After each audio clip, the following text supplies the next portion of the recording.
ഹരേ കൃഷ്ണ. ശ്രീമദ് ഭാഗവത കഥാ ശ്രവണോത്സവത്തിലേക്ക് എല്ലാ ഭക്തജനങ്ങൾക്കും എൻ്റെ വിനീതമായ നമസ്കാരം. നമ്മൾ കുന്തി സ്തുതിയാണ് ഇപ്പം ചർച്ച ചെയ്തുകൊണ്ടിരിക്കുന്നത്. കുന്തി ദേവി ഭഗവാനെ പ്രകീർത്തിച്ചുകൊണ്ട് പറഞ്ഞ അതിമനോഹരമായിട്ടുള്ള കുറേ ശ്ലോകങ്ങൾ, അതാണ് നമ്മൾ ചർച്ച ചെയ്യാൻ പോകുന്നത്. എന്നാൽ ഇന്നലെ വരെ നമ്മൾ ചർച്ച ചെയ്തത് ഇന്ന് ഏകാദശി ആയതുകൊണ്ട് ഏകാദശിയുടെ മഹാത്മ്യമാണ് നമ്മൾ ഇന്നലെ ചർച്ച ചെയ്തത്. അതിനു മുമ്പായിട്ട് കുന്തി ദേവി ഭഗവാന്റെ ആ ഒരു വൈഭവത്തെക്കുറിച്ച് പറയുകയാണ്. അതായത് പരമഹംസങ്ങൾ എന്ന് പറയുന്നത് എന്താണ്? ആ സന്യാസത്തിൻ്റെ പരമോന്നത പദവിയിൽ നിൽക്കുന്ന വ്യക്തികളെയാണ് പരമഹംസങ്ങൾ എന്ന് പറയുന്നത്. ആ പരമഹംസങ്ങൾക്കും മുനിമാരും ആ മനസ്സുകൊണ്ട് ഏറ്റവും വളരെ തീവ്രമായിട്ട് മനസ്സിൻ്റെ അടിവാരങ്ങളിൽ ഇങ്ങനെ ചിന്തിച്ച് ഓരോ കാര്യങ്ങളെയും കുറിച്ച് ഊഹാപോഹത്തിലൂടെയും അവർ കണ്ടുപിടിക്കുന്ന അങ്ങനെയുള്ള വ്യക്തികളെയാണ് മുനികൾ എന്ന് പറയുന്നത്. അങ്ങനെയുള്ള മുനികൾക്കും പിന്നെ ജഡതത്വവും ബ്രഹ്മതത്വത്തെയും തമ്മിലുള്ള വ്യത്യാസം മനസ്സിലാക്കുന്ന വ്യക്തികൾ, ആത്മീയ തത്വവും ജഡതത്വവും തമ്മിലുള്ള വ്യത്യാസത്തെ മനസ്സിലാക്കുന്ന വ്യക്തികൾ, ഇങ്ങനെയുള്ള വ്യക്തികൾക്ക് ഭഗവാന്റെ അറിവ് പകരാൻ ഭഗവാൻ വരികയാണ് എന്നാണ് പറയുന്നത്. ഈ മൂന്ന് പേർക്കും അവർക്ക് മാത്രമേ ഭഗവാനെക്കുറിച്ച് ഇങ്ങനെയുള്ളവർക്ക് അനുഗ്രഹം കൊടുക്കാൻ വേണ്ടിയാണ് ഭഗവാൻ വരുന്നത്. കാരണം ഇങ്ങനെയുള്ള വ്യക്തികൾക്ക് അവർ ഭഗവാനെക്കുറിച്ച് അറിയാൻ യോഗ്യരായിട്ടുള്ള വ്യക്തികളാണ്. ഈ മൂന്ന് വ്യക്തികളും ഭൗതിക അസ്തിത്വത്തിൽ നിന്നും രക്ഷപ്പെടാൻ ചാൻസ് ഉള്ള വ്യക്തികളാണ്. കാരണം ഈ പരമഹംസങ്ങൾ എന്ന് പറഞ്ഞാൽ തീർച്ചയായിട്ടും ഭൗതിക ലോകമായിട്ട് ഒരു ബന്ധമില്ല അവർക്ക്. ഇനി ജഡതത്വവും ബ്രഹ്മതത്വവും തമ്മിലുള്ള വ്യത്യാസത്തെക്കുറിച്ചും വേർതിരിച്ച് മനസ്സിലാക്കി ഓരോ പ്രവൃത്തികൾ ചെയ്യുന്ന അവരും തീർച്ചയായിട്ടും അവർക്ക് ഈ ലോകത്തിൽ ഒരു താല്പര്യമില്ലാത്ത വ്യക്തികളാണ്. ഇനി മുനിമാരും അവർ ഈ ലോകത്തിലുണ്ടെങ്കിലും അവരെല്ലാത്തിനെയും വളരെ സൂക്ഷ്മതയോട് കാണാൻ ശ്രമിക്കുന്ന വ്യക്തികളാണ്. അന്നേരം അവർ ഈ ആസ്വാദനത്തിൻ്റെ പുറകിലല്ല. അന്നേരം അങ്ങനെയുള്ളവർക്ക് മാത്രമേ ഭഗവാനെക്കുറിച്ച് ഭഗവത് ഭക്തരാകാൻ പറ്റും എന്നുള്ള രീതിയിലാണ് കുന്തി ദേവി പറയുന്നത്. അന്നേരം നമ്മളെപ്പോലുള്ള സാധാരണ സ്ത്രീകൾ എങ്ങനെ ഭഗവാനെ മനസ്സിലാക്കാനാണ് എന്നാണ് കുന്തിദേവി പറയുന്നത്. പക്ഷെ ആ പറഞ്ഞ സാധാരണ സ്ത്രീകൾ എന്ന് കുന്തിദേവി പറഞ്ഞെങ്കിലും ആ പറഞ്ഞതിൽ തന്നെ ഒരു അസാധാരണത്വമുണ്ട്. കാരണം കുന്തിദേവി സാധാരണ സ്ത്രീയല്ല, നമുക്ക് എല്ലാവർക്കും അറിയാം. അന്നേരം സാധാരണ രീതിയിൽ അതിനെക്കുറിച്ച് നമ്മൾ കൂടുതൽ ചർച്ച ചെയ്തു. പൊതുവെ നമ്മുടെ ആ ശരീരം നമ്മുടെ ബോധത്തെയും ചിന്തകളെയും ഒരു സമ്പർക്കത്താൽ ശരീരത്തിൻ്റെ സമ്പർക്കത്താൽ ആ മനസ്സിൻ്റെ ആ ഒരു മെൻറ്റാലിറ്റി, ശരീരത്തിൻ്റെ ഒരു മനോഭാവം തീർച്ചയായിട്ടും നമ്മുടെ ആത്മാവിനെ ബാധിക്കും, തീരുമാനങ്ങളൊക്കെ. അതുകൊണ്ട് തീർച്ചയായിട്ടും ഒരു പുരുഷ ശരീരം ലഭിക്കുമ്പോൾ ആത്മീയപാതയിൽ കുറച്ചും കൂടെ എളുപ്പമായിരുന്നു എന്ന് തന്നെ നമുക്ക് പറയാം, ആ വൈദിക സംസ്കാരപ്രകാരം. കാരണം അവർക്ക് കാട്ടിലൊക്കെ പോയിരിക്കാം, കഠിനമായിട്ടുള്ള തപസ്യകൾ അതൊക്കെ അനുഷ്ഠിക്കാം. പക്ഷേ ഭഗവത് കാരുണ്യത്താൽ ഭഗവാനോട് ഡയറക്റ്റ്ലി ആസക്തി തോന്നുകയാണെങ്കിലും, ഭഗവാനോട് നേരെ തന്നെ ആകർഷണം തോന്നുകയാണെങ്കിലും അവർക്കും രക്ഷപ്പെടാം എന്നതുള്ളതാണ് കുന്തി ദേവി നമുക്ക് തരുന്ന ഒരു ആശ്വാസ വചനങ്ങൾ എന്ന് നമുക്ക് മനസ്സിലാക്കാൻ പറ്റും. ഇനി അടുത്ത ശ്ലോകങ്ങൾ നമുക്ക് നോക്കാം എന്തൊക്കെയാണ് പറയുന്നത്. അതിന് മുമ്പായിട്ട് ഭഗവാന്റെ കീർത്തനം വെച്ച് തുടങ്ങാം. ആദ്യം നരസിംഹാർത്തി വെച്ച് തുടങ്ങാം. ഉഗ്രം വീരം മഹാവിഷ്ണം ജ്വലന്തം സർവതോമുഖം നരസിംഹം ഭീഷണം ഭദ്രം മൃത്യോർനമാമിഹം. ശ്രീനരസിംഹ ജയ നരസിംഹ ജയ ജയ ശ്രീ നരസിംഹദേവ്. പ്രഹ്ലാദേശ മുഖപത്മ ജയ പത്മഭൃംഗം. നമസ്തേ നരസിംഹായ നമസ്തേ നരസിംഹായ നമസ്തേ നരസിംഹായ നമസ്തേ നരസിംഹായ.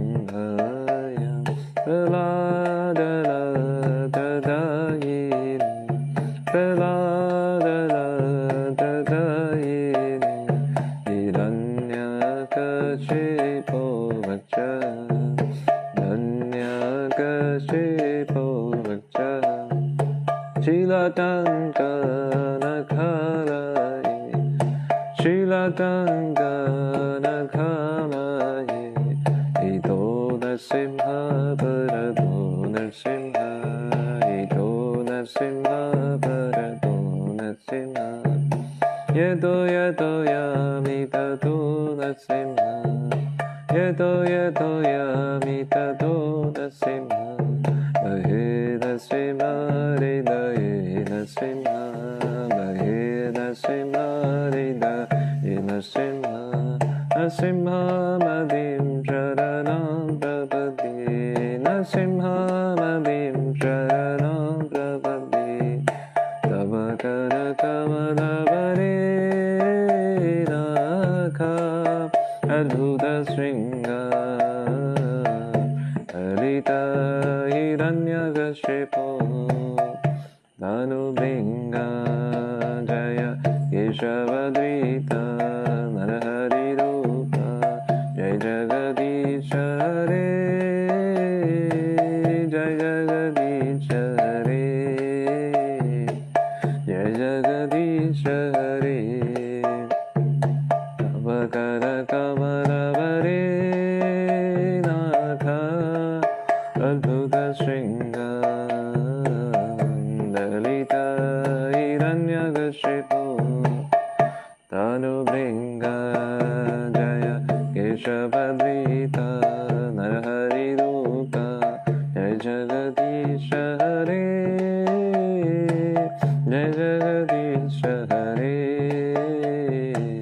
Jai Jagadisha Hare Jayo Narasimhadev Jayo Narasimhadev Narasimhadev Jayo Narasimhadev Jayo Prahlad Maharaj Jaya Prahlad Maharaj Prahlad Maharaj Jaya Prahlad Maharaj Jaya Jaya Prabhupada Prabhupada Prabhupada Prabhupada Jaya Jaya Prabhupada Prabhupada Prabhupada Prabhupada भक्ति विग्रहनाथ शुक्तन सुखदेव भगवान की जय। भक्त शिरोमणि प्रहलाद महाराज की जय। निताय गौर प्रेमानंदे हरि हरि बोल। जय राधा माधव जय कुंज बिहारी। जय राधा माधव जय कुंज बिहारी। जय राधा माधव जय कुंज बिहारी। जय गोपी जना वल्लभ जय गिरिवरधारी। जय गिरिवरधारी। जय गोपी जना वल्लभ जय गिरिवरधारी। जय गिरिवरधारी। जय यशोदानंदन जय ब्रजजनरंजन। जय यशोदानंदन जय ब्रजजनरंजन। जय यमुनातीरवनचारी जय कुंज बिहारी। जय यमुनातीरवनचारी जय कुंज बिहारी। जय राधा माधव जय कुंज बिहारी। जय राधा माधव जय कुंज बिहारी। जय गोपी जना वल्लभ जय गिरिवरधारी। जय गिरिवरधारी। जय गोपी जना वल्लभ जय गिरिवरधारी। जय गिरिवरधारी। जय यशोदानंदन जय ब्रजजनरंजन। जय यशोदानंदन जय ब्रजजनरंजन। जय यमुनातीरवनचारी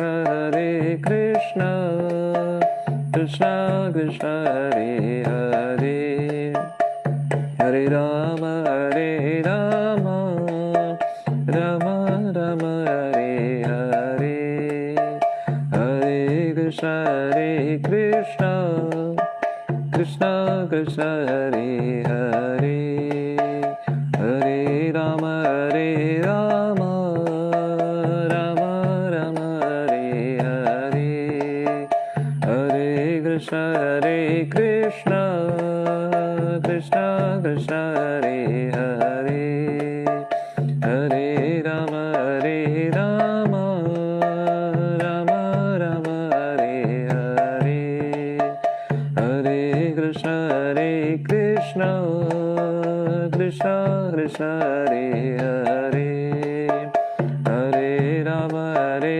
Rama Rama Rama Hare Hare Golokera Premadana Hari Rama Sankirtan Ki Jai Ramacharya Srila Das Thakur Ki Jai Srila Prabhupada Ki Jai Nitai Gaur Premanande Hari Hari Bol Hare Krishna.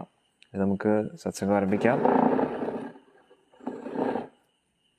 ഓം നമോ ഭഗവതേ വാസുദേവായ ഓം നമോ ഭഗവതേ വാസുദേവായ ഓം നമോ ഭഗവതേ വാസുദേവായ നാരായണം നമസ്കൃത്യം നരം ചൈവ നരോത്തമം ദേവീം സരസ്വതീം വ്യാസം തതോ ജയമുദീരയേത് നഷ്ടപ്രായേഷു അഭദ്രേഷു നിത്യം ഭാഗവത സേവയാ ഭഗവതി ഉത്തമശ്ലോകേ ഭക്തിർഭവതി നൈഷ്ഠികീ കൃഷ്ണായ വാസുദേവായ ദേവകീ നന്ദനായ ച നന്ദഗോപകുമാരായ ഗോവിന്ദായ നമോ നമഃ. ഓം അജ്ഞാനതിമിരന്ദസ്യ ജ്ഞാനാഞ്ജനാശലാഘായ ചക്ഷുരുന്മിലിതം യേന തസ്മൈ ശ്രീഗുരുവേ നമഃ. ശ്രീചൈതന്യമനോഭീഷ്ടം സ്ഥാപിതം യേന ഭൂതലേ സ്വയം രൂപ കദാ മह्यं ദദാതി സ്വപദാന്തികം. വന്ദേഹം ശ്രീഗുരോം ശ്രീയുതാപദകമലം ശ്രീഗുരും വൈഷ്ണവാംശ്ച ശ്രീരൂപം സാഗ്രജാതം സഹഗണ രഘുനാഥാന്വിതം തം സജീവം സാദ്വൈതം സാവധൂതം പരിജനാസഹിതം കൃഷ്ണചൈതന്യദേവം ശ്രീരാധഃ കൃഷ്ണപാദാൻ സഹഗണ ലളിത ശ്രീവിശാഖാന്വിതം ച. ഹേ കൃഷ്ണ കരുണാ സിന്ധോ ദീനബന്ധോ ജഗത്പതേ ഗോപേശ ഗോപികാകാന്ത രാധാകാന്ത നമോസ്തുതേ. തപ്തകാഞ്ചന ഗൗരാംഗീ രാധേ വൃന്ദാവനേശ്വരി വൃഷഭാനുസുതേ ദേവി പ്രണമാമി ഹരിപ്രിയേ. നമോ വിഷ്ണുപാദായ കൃഷ്ണപൃഷ്ഠായ ഭൂതലേ ശ്രീമതേ ഭക്തിവേദാന്ത സ്വാമിൻ ഇതി നാമിനേ. നമസ്തേ സാരസ്വതേ ദേവേ ഗൗരവാണി പ്രചാരിണേ നിർവിശേഷ ശൂന്യവാദി പാശ്ചാത്യദേശധാരിണേ.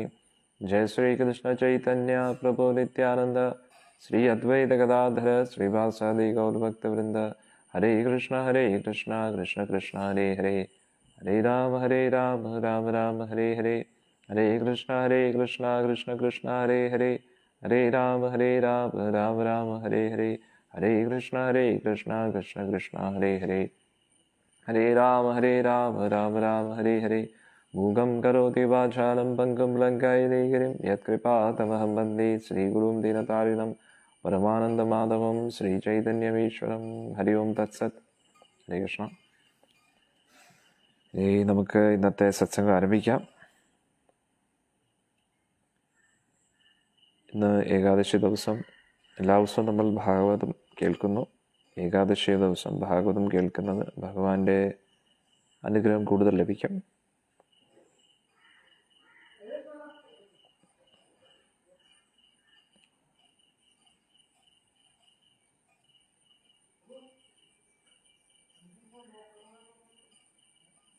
അന്നേരം കുന്തിദേവി ഭഗവാനെ കണ്ടുകൊണ്ട് സ്മരിച്ചുകൊണ്ടിരിക്കുകയാണ്. ഭഗവാന്റെ സ്തുതി പാടിക്കൊണ്ടിരിക്കുകയാണ്. നമുക്ക് നോക്കാം എന്താണ് കുന്തിദേവി പറയുന്നതെന്ന്. അന്നേരം കഴിഞ്ഞ ശ്ലോകത്തിൽ കുന്തിദേവി പറഞ്ഞത് സാധാരണക്കാരായിട്ടുള്ള നമ്മൾ സ്ത്രീകൾ എങ്ങനെയാണ് ഭഗവാനെ അങ്ങേ മനസ്സിലാക്കേണ്ടത് എന്നാണ് പറയുന്നത്. വലിയ മുനിമാരും പരമഹംസങ്ങൾക്കും അതുകൂടാതെ ഈ അമലാത്മന എന്ന് പറഞ്ഞു കഴിഞ്ഞാൽ ആ ഹൃദയത്തിലുള്ള മാലിന്യങ്ങളൊക്കെ മാറ്റിവെച്ച വ്യക്തികൾ, അതായത് ജഡപദാർത്ഥവും ബ്രഹ്മപദാർത്ഥവും അതായത് ആധ്യാത്മിക പദാർത്ഥവും തമ്മിലുള്ള വ്യത്യാസത്തെ മനസ്സിലാക്കുന്ന വ്യക്തികൾ, അങ്ങനെയുള്ള വ്യക്തികൾക്ക് മാത്രം മനസ്സിലാകാൻ പറ്റുന്ന അങ്ങയെ നമ്മൾ എങ്ങനെയാണ് മനസ്സിലാക്കുന്നത് എന്നാണ്. അന്നേരം ഭഗവാനെ മനസ്സിലാക്കാൻ 4 വഴികളേ ഉള്ളൂ എന്നാണ് നമ്മൾ മനസ്സിലാക്കേണ്ടത്. 4 വഴികൾ. ഈ 4 വഴിയിലൂടെ മാത്രമേ നമുക്ക് മനസ്സിലാക്കാൻ പറ്റൂ. എന്താണ്? ഒന്നീ സന്യാസത്തിൻ്റെ പരമകാഷ്ഠയിലായിട്ടുള്ള പരമഹംസങ്ങളുടെ ആ ഒരു നിലവാരത്തിലേക്ക് എത്തണം. അവിടെ തന്നെ ഇരുന്നിട്ട് നമ്മളെല്ലാം അച്ചീവ് ചെയ്തു എന്ന് പറഞ്ഞിരുന്നാൽ പിന്നെ തീർന്നു, അവിടെ യാത്ര തീർന്നു. അതും താണ്ടിപ്പോണം, അന്വേഷിച്ചുകൊണ്ടിരിക്കണം. അകത്തുനിന്ന് അന്വേഷിക്കുന്ന ആ പരമഹംസത്തിൻ്റെ ആ ഒരു നിലവാരത്തിൽ എത്തിയിട്ടും പരമസത്യത്തെ അന്വേഷിക്കുന്നവർക്ക് ഭഗവാന്റെ അനുഗ്രഹം ലഭിക്കും. അതാണ് ശുകദേവ് ഗോസ്വാമി, ചതുഷ് കുമാരന്മാരും അവരൊക്കെ പരമഹംസ നിലവാരത്തിലാണ് നിൽക്കുന്നത്. ശരീരബോധം തീരെ ഇല്ലാതെ ആ പരമോന്നത സന്യാസത്തിൻ്റെ പരിവ്രാജകാചാര്യ ധർമ്മമൊക്കെ കഴിഞ്ഞതിന് ശേഷം ഏറ്റവും പരമോന്നത തലത്തിൽ പരിവ്രാജകാചാര്യം എന്ന് പറഞ്ഞാൽ ഒരിടത്ത് ഇരിക്കത്തില്ല. 3 ദിവസത്തിൽ കൂടുതൽ ഒരു സ്ഥലത്തും ഇരിക്കത്തില്ല. അവരിങ്ങനെ യാത്ര ചെയ്തുകൊണ്ടിരിക്കും, ഭഗവാനെക്കുറിച്ച് മറ്റുള്ളവർക്ക് ഇങ്ങനെ പറഞ്ഞുകൊണ്ട്.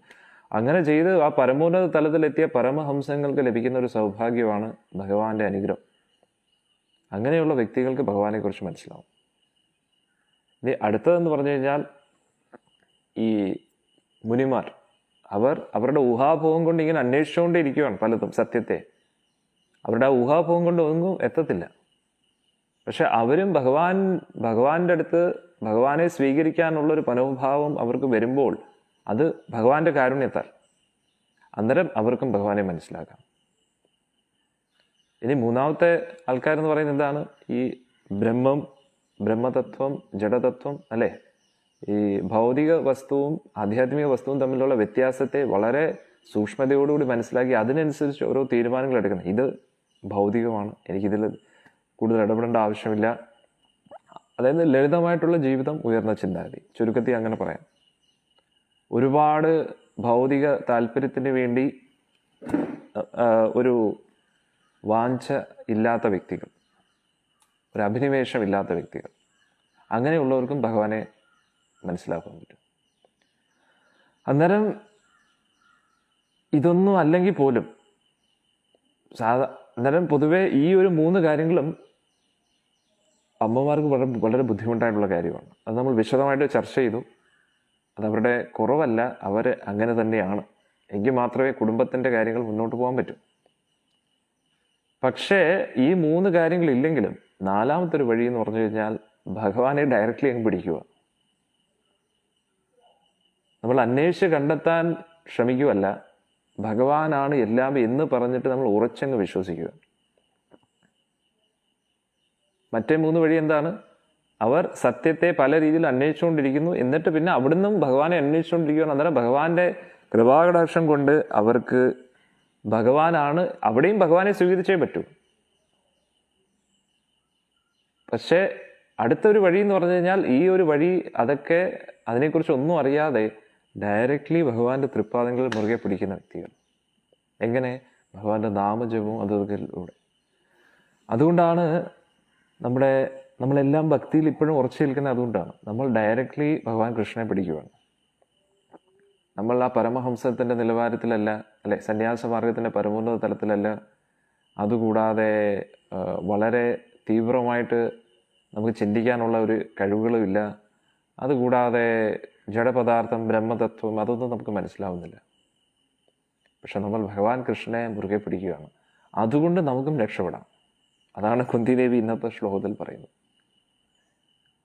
കൃഷ്ണായ വാസുദേവായ ദേവകീനന്ദനായ ച നന്ദഗോപകുമാരായ ഗോവിന്ദായ നമോ നമഃ. നമ്മൾ സാധാരണ സ്ത്രീകൾക്ക് അങ്ങനെയൊന്നും മനസ്സിലാവാൻ പറ്റില്ല. അതുകൊണ്ട് ഞാൻ അങ്ങേ നമസ്കരിക്കുന്നു. അങ്ങനെ ഈ ഒരു വഴിയേ ഉള്ളൂ. നമുക്ക് ഒരിക്കലും ഭഗവാനെ നമ്മുടെ ആ ഒരു മുനിമാർ പോകുന്ന വഴിയിലോ അല്ലെങ്കിൽ പരമഹംസങ്ങളുടെ വഴിയിലൂടെയോ അല്ലെങ്കിൽ പദാർത്ഥവും ബ്രഹ്മതത്വത്തെയും വേർതിരിച്ച് മനസ്സിലാക്കി ഭഗവാനെ അന്വേഷിച്ച് കണ്ടെത്താൻ വളരെ ബുദ്ധിമുട്ടാണ്. അവരും എത്തത്തില്ല. പക്ഷെ അവിടെയും ഭഗവാന്റെ കൃപാകടാക്ഷം വേണം. എന്നിട്ട് ആ ഒരു വഴി നമുക്ക് പോകാൻ പറ്റിയില്ല, തീർച്ചയായും പറ്റത്തില്ല. പ്രത്യേകിച്ച് കലിയുഗത്തിൽ ഒരിക്കലും പറ്റത്തില്ല. അതുകൊണ്ട് നമ്മൾ നേരെ ഭഗവാന്റെ തൃപ്പാദങ്ങൾ മുറുകെ പിടിക്കുക, ഡയറക്റ്റ്ലി കേന്ദ്രത്തിൽ തന്നെ പിടിക്കുകയാണ്. അങ്ങനെ നമ്മൾ പിടിക്കുമ്പോഴും നമ്മൾ തീർച്ചയായിട്ടും ഭഗവാന്റെ അടുത്തെത്തും. ആ ഒരു അർത്ഥത്തിലാണ് കുന്തിദേവി പറയുന്നത്. അതുകൊണ്ട് ഞാൻ എന്ത് ചെയ്യുന്നു? കൃഷ്ണായ വാസുദേവായ ദേവകീനന്ദനായ ച നന്ദഗോപകുമാരായ ഗോവിന്ദായ നമോ നമ. ആ കൃഷ്ണനെ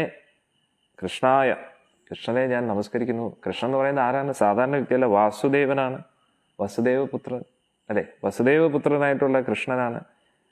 അതുകൂടാതെ ദേവകീനന്ദനാണ്. അതും കൂടാതെ നന്ദഗോപകുമാരായ, നന്ദഗോപരുടെ അവിടുത്തെ കുമാരനാണ്, മകനാണ്. ഗോവിന്ദായ നമോ നമ. എല്ലാ പശുക്കൾക്കും ആനന്ദവും കൊടുക്കുന്നു, എല്ലാ ഇന്ദ്രിയങ്ങൾക്കും ആനന്ദം കൊടുക്കുന്ന ആ ഒരു ഭഗവാനെ ഞാൻ നമസ്കരിക്കുന്നു എന്നാണ് പറയുന്നത്. ഇനി അടുത്ത കുന്തിദേവി പറയാണ്, നമ പങ്കജനാഭായ നമ പങ്കജമാലിനേ നമ പങ്കജനേത്രായ നമസ്തേ പങ്കജാംഗ്രയേ. ഭഗവാന്റെ ആ ഒരു നാഭി താമര പോലെയാണ്. അതുകൂടാതെ ഭഗവാന്റെ കഴുത്തിലെപ്പോഴും ആ ഒരു താമരയുടെ മാല കാണും. പിന്നെ ഭഗവാൻ പങ്കജനേത്രായ, ഭഗവാന്റെ കണ്ണുകൾ താമര പോലെയാണ്. അതുകൂടാതെ ഭഗവാന്റെ ആ നോട്ടം താമരയെ പോലെ ഒരു കുളിർമ നൽകുന്നതാണ്. അതുകൂടാതെ ഭഗവാന്റെ തൃപ്പാദത്തിലും താമരയുടെ ആ ഒരു ചിഹ്നം ഉണ്ട് അല്ലേ, ഭഗവാന്റെ പാദവും താമരയെ പോലെയാണ് എന്നാണ് കുന്തിദേവി പറഞ്ഞത്. അടുത്തത്, യഥാ ഋഷികേശ ഖലേന ദേവകി കംസേന രുദ അതിച്ചിരം ശുച അർപ്പിത വിമോചിത അഹം ച സഹ ആത്മജ വിഭോ ത്വയ ഏവ നാഥേന മുഹു വിപത് ഗണാത്. ഇവിടെ പറയുന്നത് ഇന്ദ്രിയങ്ങളുടെ നാഥനായിട്ടുള്ള ഋഷികേശ അല്ലേ, യഥാ ഋഷികേശ ഖലേന ദേവകി, അങ്ങയുടെ അമ്മ ദേവകിയെ ആ കംസന്റെ എല്ലാവിധ അത്യാചാരത്തിൽ നിന്നും രക്ഷപ്പെടുത്തി. അതേപോലെ തന്നെ നമ്മുടെ ജീവിതത്തിലും തുടരെയായിട്ട് ഒരുപാട് അപകടങ്ങളൊക്കെ വന്നു, അതിൽ നിന്നെല്ലാം അങ്ങ് രക്ഷിച്ചു. വിഷാൻ മഹാഗ്നേ, പുരുഷത എന്ന് പറയുമ്പോൾ ആ ബകാസുരനൊക്കെ ഭീമനെ കൊല്ലാൻ നോക്കി. വിഷൻ നമുക്കറിയാം, ഭീമസേനന് വിഷം കൊടുക്കാൻ നോക്കി. ഈ ലാക്ഷാഗ്രഹത്തിൽ അവിടെയും കത്തിച്ചു കൊല്ലാൻ നോക്കി. പുരുഷാദ, മൃഗത്തെ കഴിക്കുന്ന, മനുഷ്യരെ കഴിക്കുന്ന അങ്ങനെയുള്ള അസുരന്മാർ, രാക്ഷസന്മാരിലും ദർശനാത് അവരുമായിട്ടൊക്കെ നേരിടേണ്ടി വന്നു. അസത് സഭയ, ആ ചൂതുകളി നടന്ന ആ ഒരു സഭ, അസത് സഭ. വനവാസ കൃച്ഛത, എല്ലാവിധ പല രീതിയിലുള്ള ക്ലേശങ്ങളും അനുഭവിച്ചു. മൃതേ, വീണ്ടും അല്ലെ, യുദ്ധത്തിൽ അനേക മഹാരഥ, എത്രയോ മഹാരഥികൾ ഒത്തുകൂടിയ ആ ഒരു കുരുക്ഷേത്ര ഭൂമിയിൽ നിന്നും എന്താണ് മഹാരഥ അസ്ത്രഥ, അങ്ങനെയുള്ള എത്രയോ മഹാരഥികളുടെ അസ്ത്രങ്ങളിൽ നിന്നും ഇപ്പൊ എന്താണ് ദ്രൗണി അസ്ത്രഥ, ഇപ്പം ദ്രൗണപുത്രന്റെ അസ്ത്രത്തിൽ നിന്നും ചാസ്മ ഹരേ ച അസ്മ, അതായത് അങ്ങനെ നടന്നിരുന്നു എന്നാണ് പറയുന്നത്. അധികാരക്ഷിത, എപ്പോഴും പൂർണ്ണമായിട്ടും നമ്മളെ അഭിരക്ഷിത, ഈ എല്ലാവിധ അസ്ത്രങ്ങളിൽ നിന്നും നമ്മളെ, എല്ലാവിധ അസ്ത്രശസ്ത്രങ്ങളിൽ നിന്നും എല്ലാവിധ ആപത്തിൽ നിന്നും അങ്ങ് നമ്മളെ രക്ഷിച്ചു അല്ലേ. ഭഗവാൻ കൃഷ്ണൻ എപ്പോഴും നമ്മളെ സംരക്ഷിച്ചിട്ടുണ്ട് അല്ലെ, വിഷത്തിൽ നിന്നും അഗ്നിയിൽ നിന്നും മനുഷ്യരെ തിന്നുന്ന ആ ഒരു രാക്ഷസന്മാരിൽ നിന്നും, അതുകൂടാതെ അസത് സഭയിൽ നിന്നും, അതുകൂടാതെ വനവാസത്തിൽ ഓരോരോ ദുഃഖം അനുഭവിക്കേണ്ടി വന്നു. അതിൽ അതെല്ലാം കഴിഞ്ഞിട്ട് ഇപ്പോൾ ഇത്രയും വലിയൊരു യുദ്ധം നടന്നു, ഇവിടെ അങ്ങ് രക്ഷിച്ചു. ഇപ്പം എന്താണ്ട് അശ്വത്ഥാമാവിൻ്റെ ആ ഒരു അസ്ത്രത്തിൽ നിന്ന് രക്ഷപ്പെടുത്തിയിരിക്കുകയാണ്. ഈ കുന്തിദേവി എന്താ പറയുന്നത്? വിഭത സന്തു ശാശ്വത് തത്ര ജഗദ്ഗുരു ഭവതോ ദർശനം യത് സ്യാത് അപുനർഭവദർശനം. ഈ വന്ന പ്രശ്നങ്ങളെല്ലാം വീണ്ടും വരട്ടെ. കാരണം എന്താണ്, അവ അങ്ങേ വീണ്ടും ദർശിക്കാൻ പറ്റുന്നുണ്ടല്ലോ അല്ലേ.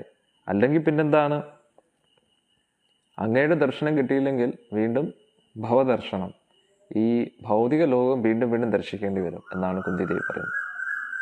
അന്നേരം ഏറ്റവും ഈ വന്ന ആപത്തുകളൊന്നും ഒരു ആപത്തല്ല. കാരണം എന്താണ്, അതെല്ലാം ഭഗവാന്റെ ദർശനത്തിന് കാരണമായി, അതാണ് പറയുന്നത്. പക്ഷെ അതേ സമയത്ത് അങ്ങയുടെ ദർശനം കിട്ടിയില്ലെങ്കിൽ പിന്നെന്താണ്, വീണ്ടും ഈ ഭൗതിക ലോകത്തിൽ ജനിക്കേണ്ടി വരും. അത് ഞാൻ ആഗ്രഹിക്കുന്നില്ല എന്നാണ് കുന്തിദേവി പറയുന്നത്. അടുത്ത എന്താണ്, ജന്മ ഐശ്വര്യ ശ്രുത ശ്രീഭി. ജനനം, ഉയർന്ന കുലത്തിലുള്ള ജനനം, വലിയ ഐശ്വര്യം, സമ്പത്തും അതുമൊക്കെ. ശ്രുത, വളരെ ഒരുപാട് വിദ്യാഭ്യാസം, എല്ലാവരും ബഹുമാനിക്കുന്ന രീതിയിലുള്ള വിദ്യാഭ്യാസമൊക്കെ. ശ്രീഭി, കാണാൻ നല്ല സൗന്ദര്യമുള്ളത്. ഏത് മാന, ഇത് ഇങ്ങനെ തുടർച്ചയായിട്ട് വർദ്ധിച്ചുകൊണ്ടിരിക്കുന്ന, ആരുടെ ജീവിതത്തിലാണ് ഇതൊക്കെ വർദ്ധിച്ചുകൊണ്ടിരിക്കുന്നത്? മത, എന്താണ് വർദ്ധിച്ചുകൊണ്ടിരിക്കുന്നത്? ഇതിലുള്ള ആ ഒരു മതം, ഈ ഒരു ഐശ്വര്യത്തിൽ, ഈ അതായത് ഉയർന്ന കുലത്തിലുള്ള ജനനത്തിൻ്റെ ഒരു അഭിമാനം, ദുരഭിമാനം, അല്ലെങ്കിൽ പിന്നെ ഒരുപാട് സമ്പത്തുള്ളതിൻ്റെ ദുരഭിമാനം, പിന്നെ സൗന്ദര്യമുള്ളതിൻ്റെ ദുരഭിമാനം, ഇങ്ങനെയുള്ളതിൽ ഉന്മാദ അവസ്ഥയിലിരിക്കുന്ന വ്യക്തികൾക്ക് പുമാൻ ന ഏവ അർഹതി, അവർ ഒരിക്കലും അർഹരല്ല. എന്തിനു വേണ്ടി? അഭിധാതും വൈ ത്വം അഖിഞ്ചന ഗോചരം, അങ്ങയുടെ അടുത്ത് ഒരിക്കലും അങ്ങേ പ്രാപിക്കാൻ പറ്റത്തില്ല ഒരിക്കലും അവർക്ക്. അതായത് ഭൗതിക ഐശ്വര്യത്തിൻ്റെ ഉന്മാദ അവസ്ഥയിൽ ഇരിക്കുന്ന വ്യക്തികൾക്ക് ഒരിക്കലും ഭഗവാന്റെ അടുത്തെത്താൻ പറ്റത്തില്ല എന്നാണ് പറയുന്നത്. പക്ഷെ അതേ സമയത്ത് അകിഞ്ചന ഗോചരം, ഭൗതികമായിട്ടുള്ള ഒന്നിനെയും അവർ ഒന്നുമായിട്ടും കാണാത്ത ആ വ്യക്തികൾ, അതാണ് പറയുന്നത്. അതായത് ഭഗവാനെ വളരെ എളുപ്പത്തിൽ പ്രാപിക്കാൻ പറ്റും. ആർക്ക്? അകിഞ്ചന ഗോചരം. അതായത് അവർക്ക് ഭൗതികമായിട്ട് ഒരു താല്പര്യമില്ലാത്ത വ്യക്തികൾ, അതായത് ഭൗതിക അഭിലാഷങ്ങൾ, ഭൗതിക അഭിവാഞ്ച എല്ലാം പൂർണ്ണമായിട്ടും നശിച്ച വ്യക്തികൾ. പുറമേ ഇല്ലെന്നല്ല പറയുന്നത്, ഉള്ളിലുള്ള അഭിവാഞ്ച നശിച്ചു. ഉള്ളിലുള്ള വസ്തുവകകളോടുള്ള ഈ പറഞ്ഞ കാര്യങ്ങൾ ഏതൊക്കെയാണ്? വലിയ കുലത്തിൽ ജനിച്ചതിൻ്റെ അഭിമാനമുള്ള വ്യക്തികൾ അങ്ങനെയില്ല, അഭിമാനമൊന്നുമില്ല, അങ്ങനെയുള്ള ദുരഭിമാനമൊന്നുമില്ല. കാശിനോട് ഒരുപാട് കാശ്, ഐശ്വര്യം, പ്രോപ്പർട്ടി, അസറ്റ്സ് ഒക്കെ ഉള്ള അതിൻ്റെ ഒരു ദുരഭിമാനമില്ല. അതുകൂടാതെ സൗന്ദര്യത്തെക്കുറിച്ചുള്ള ഒരു ദുരഭിമാനമില്ല. ഇങ്ങനെയുള്ള വ്യക്തികൾ, ഇതൊന്നും ഒരു വലിയൊരു സംഭവമായിട്ട് കാണാത്ത വ്യക്തികൾ, ഇതിനെക്കുറിച്ച് ഒരു അഭിവാഞ്ച ഇല്ലാത്ത വ്യക്തികൾ, ഉന്മാദ അവസ്ഥയിൽ ഇരിക്കാത്ത വ്യക്തികൾ, അങ്ങനെയുള്ള അകിഞ്ചന ഗോചരങ്ങൾ, ഭൗതികമായിട്ട് ഒന്നിനെയും ഒരു വലിയൊരു സംഭവമായിട്ട് കാണാത്ത വ്യക്തികൾ, അങ്ങനെയുള്ളവർക്ക് തീർച്ചയായിട്ടും ഭഗവാന്റെ തൃപ്പാദങ്ങളിൽ എത്താൻ പറ്റും എന്നാണ്. അത് എങ്ങനെ എത്താൻ പറ്റും? വളരെ ശുദ്ധമായിട്ടുള്ള ഭാവത്തിൽ ഭഗവാൻ ഉള്ളിൻ്റെ ഉള്ളിൽ നിന്ന് ഹൃദയം തൊട്ട്, അല്ലെ, ഹൃദയഭാവത്തോടു കൂടി ഭഗവാന്റെ തൃപ്പാദങ്ങളിൽ എത്താൻ പറ്റുമെന്നാണ് പറയുന്നത്. അല്ലാത്തവർക്ക് ആർക്കും ഭഗവാനോട് ഭക്തിഭാവത്തിൽ ഒന്നും പറയാൻ പറ്റത്തില്ല. അല്ല, നമ്മൾ പറയത്തില്ലേ, കല്ലാണ് നെഞ്ചിൽ എന്ന് പറയുന്ന പോലെ ബാക്കി എല്ലാവരുടെയും നെഞ്ചെന്ന് പറയുന്നത് കല്ല് പോലെ ഇരിക്കുകയാണ്. കാരണം അവർക്ക് ഫീലിങ്സ് എല്ലാം ഉയർന്ന കുലത്തിലുള്ള ജനനം, അല്ലെങ്കിൽ കാശ്, വിദ്യാഭ്യാസം ഒന്നും വേണ്ടെന്നല്ല, പക്ഷെ ഭഗവാനെ കുറിച്ച് അല്ലാത്തുള്ള വിദ്യാഭ്യാസം, അതുകൊണ്ട് ഉപയോഗമില്ല. അത് കൂടുതൽ നമ്മുടെ ബുദ്ധിയെ ജഡമാക്കിക്കൊണ്ടിരിക്കും. ഭഗവത് സംബന്ധമായിട്ടുള്ള ജ്ഞാനമാണെങ്കിൽ അത് നമ്മളെ ഉപകരിക്കും. പക്ഷെ അല്ലാത്തുള്ള ജ്ഞാനമൊക്കെ നമ്മളിങ്ങനെ കൂട്ടുന്നതല്ലാതെ അതുകൊണ്ട് ഒരു പ്രയോജനമില്ല. അത് നമ്മുടെ പെരുമാറ്റത്തിലോ നമ്മുടെ ഇന്ദ്രിയ നിയന്ത്രണത്തിനോ ഒന്നും ലഭിക്കുന്നില്ല. അത് നമുക്ക് ഇന്നത്തെ കാലത്ത് കാണാൻ പറ്റും. അത് ഉയർന്ന ഡിഗ്രീസൊക്കെ വ്യക്തികൾക്കുണ്ട്, അതൊന്നും തെറ്റല്ല, നല്ലതാണ്, വിദ്യാഭ്യാസം വേണം. പക്ഷേ അതിൻ്റെ കൂട്ടത്തിൽ തന്നെ ആ ഒരു വിനയത്വം, എളിമത്വം, അല്ലേ, അതൊക്കെ വളരെ ഇമ്പോർട്ടൻ്റ് ആണ്. ആ ഒരു വിനയപൂർവ്വമുള്ള ഒരു പെരുമാറ്റം ഇന്നത്തെ കാലത്ത് ഭഗവത് ഭക്തിയിലേക്ക് എത്തിയില്ലെങ്കിലും കുറഞ്ഞ പക്ഷം ഒരു വിനയത്വമെങ്കിലും വേണ്ടേ? അതുപോലും ഇല്ല. മാനുഷികമായിട്ടുള്ള ഒരു മൂല്യങ്ങൾക്ക് ഒരു പ്രാധാന്യം കൊടുക്കുന്ന ഒരു രീതിയിലുള്ള അങ്ങനെയുള്ള ഒന്നും നമുക്ക് കാണാൻ പറ്റുന്നില്ല. അത് വലിയൊരു പ്രശ്നമാണ് ഇന്നത്തെ കാലത്ത്. അതാണ് നമ്മൾ മനസ്സിലാക്കേണ്ടത്. അതായത് ഇങ്ങനെയുള്ള ഭൗതിക കാര്യങ്ങളുടെ പുറകെ പോകുന്ന വ്യക്തികൾക്ക് ഒരിക്കലും ഭഗവാനെ സമീപിക്കാൻ പറ്റത്തില്ല എന്നാണ് പറയുന്നത്. അവർ സമീപിച്ചാലും അവർ ഉള്ളിൽ നിന്ന് ഹൃദയം തട്ടി ഇങ്ങനെ പറയാനൊന്നും പറ്റത്തില്ല അവർക്ക് ഭഗവാനോട് ഒരിക്കലും ഒരു ഭാവം ഒരിക്കലും നിർമ്മിക്കാൻ പറ്റത്തില്ല. ഭാവത്തെ ജനിപ്പിക്കാൻ പറ്റത്തില്ല അവർക്ക്. അവരെപ്പോഴും അവരവരുടേതായിട്ടുള്ള അഹംഭാവത്തിലായിരിക്കും ഇരിക്കുന്നത്. ഞാൻ എൻ്റേത് എന്നുള്ള രീതിയിൽ. മനസ്സിലായില്ലേ? അവർ ആ ഒരു ചക്രത്തിൽ നിന്ന് ഒരിക്കലും അവർക്ക് പുറത്തു വരാൻ പറ്റത്തില്ല എന്നാണ് മനസ്സിലാക്കേണ്ടത്.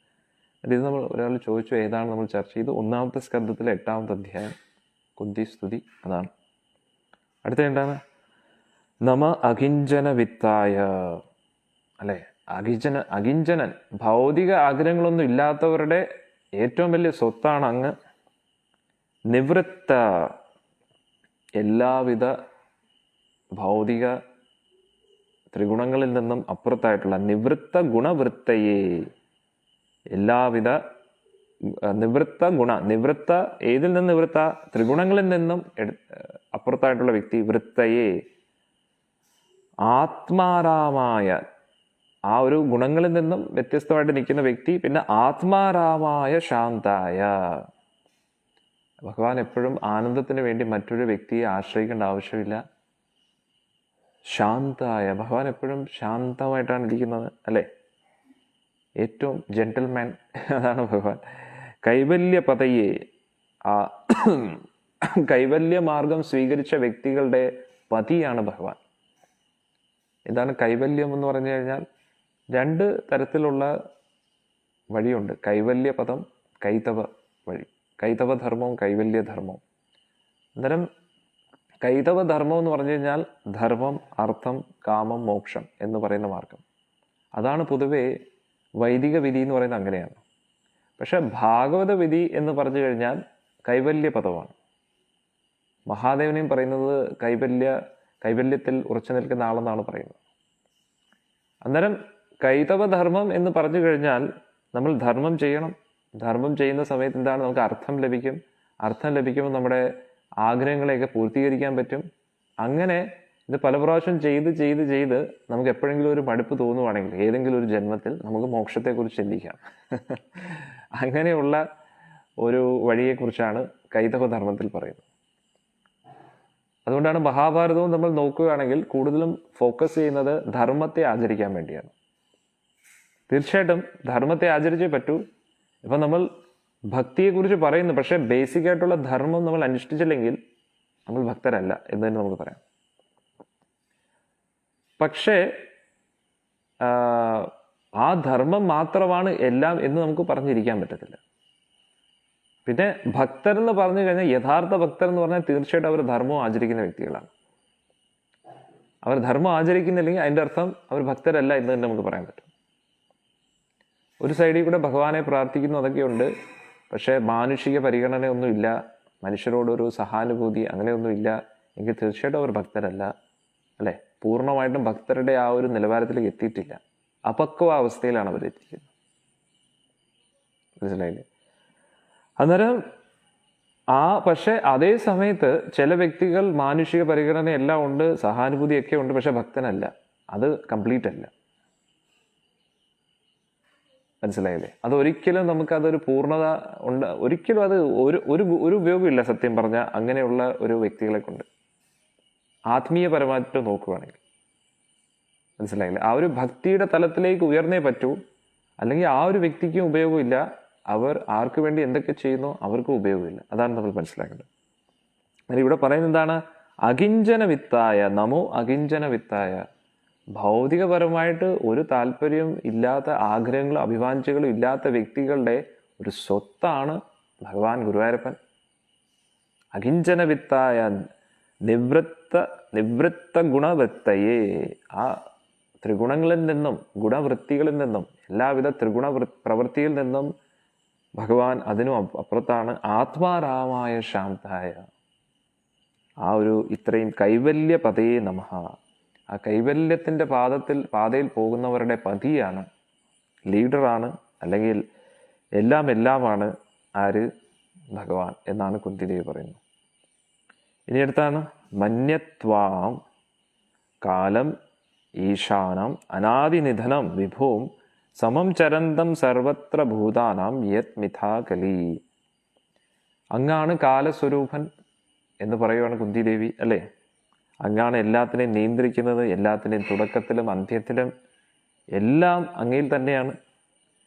അങ്ങ് കാരുണ്യം കൊടുക്കുകയാണെങ്കിൽ എല്ലാവർക്കും തുല്യമായിട്ട് തന്നെയാണ് കാരുണ്യം കൊടുക്കുന്നത്. പക്ഷെ പൊതുവെ ഓരോ വ്യക്തികളും അവരവരുടെ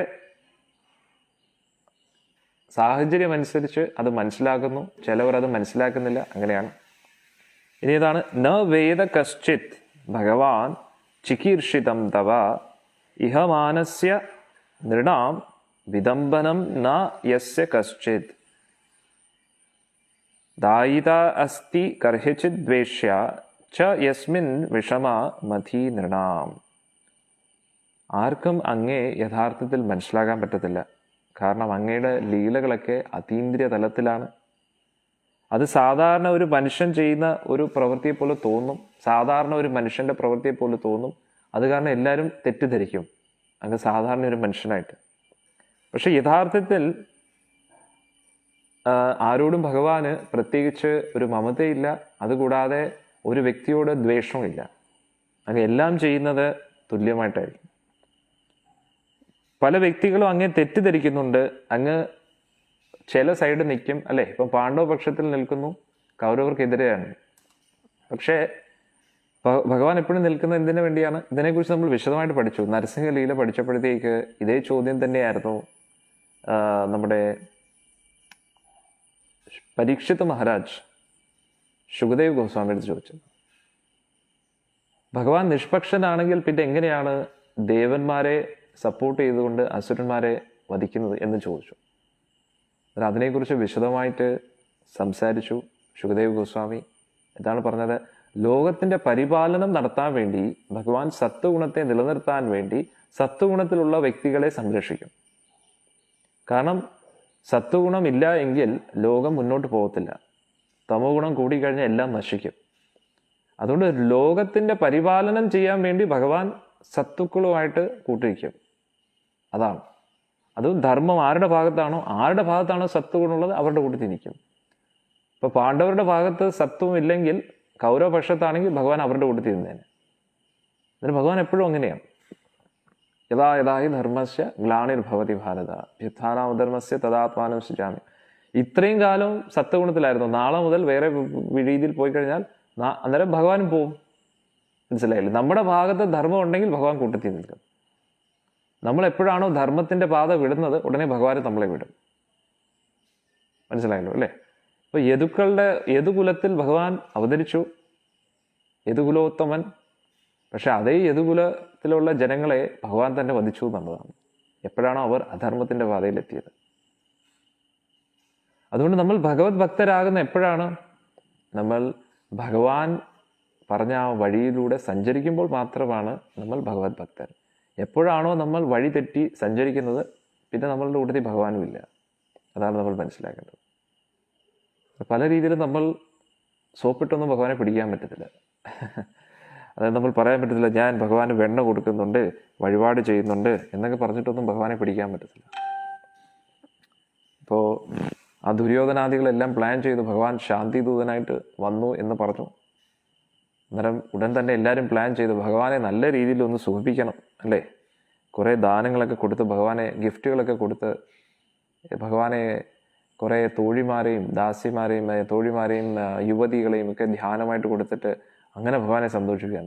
എന്തോ അവർ വിചാരിക്കുന്നത് ഇതൊക്കെ കൊടുത്തു കഴിഞ്ഞാൽ ഇതൊക്കെ വരുന്നതേ ഭഗവാനിൽ നിന്നാണ്.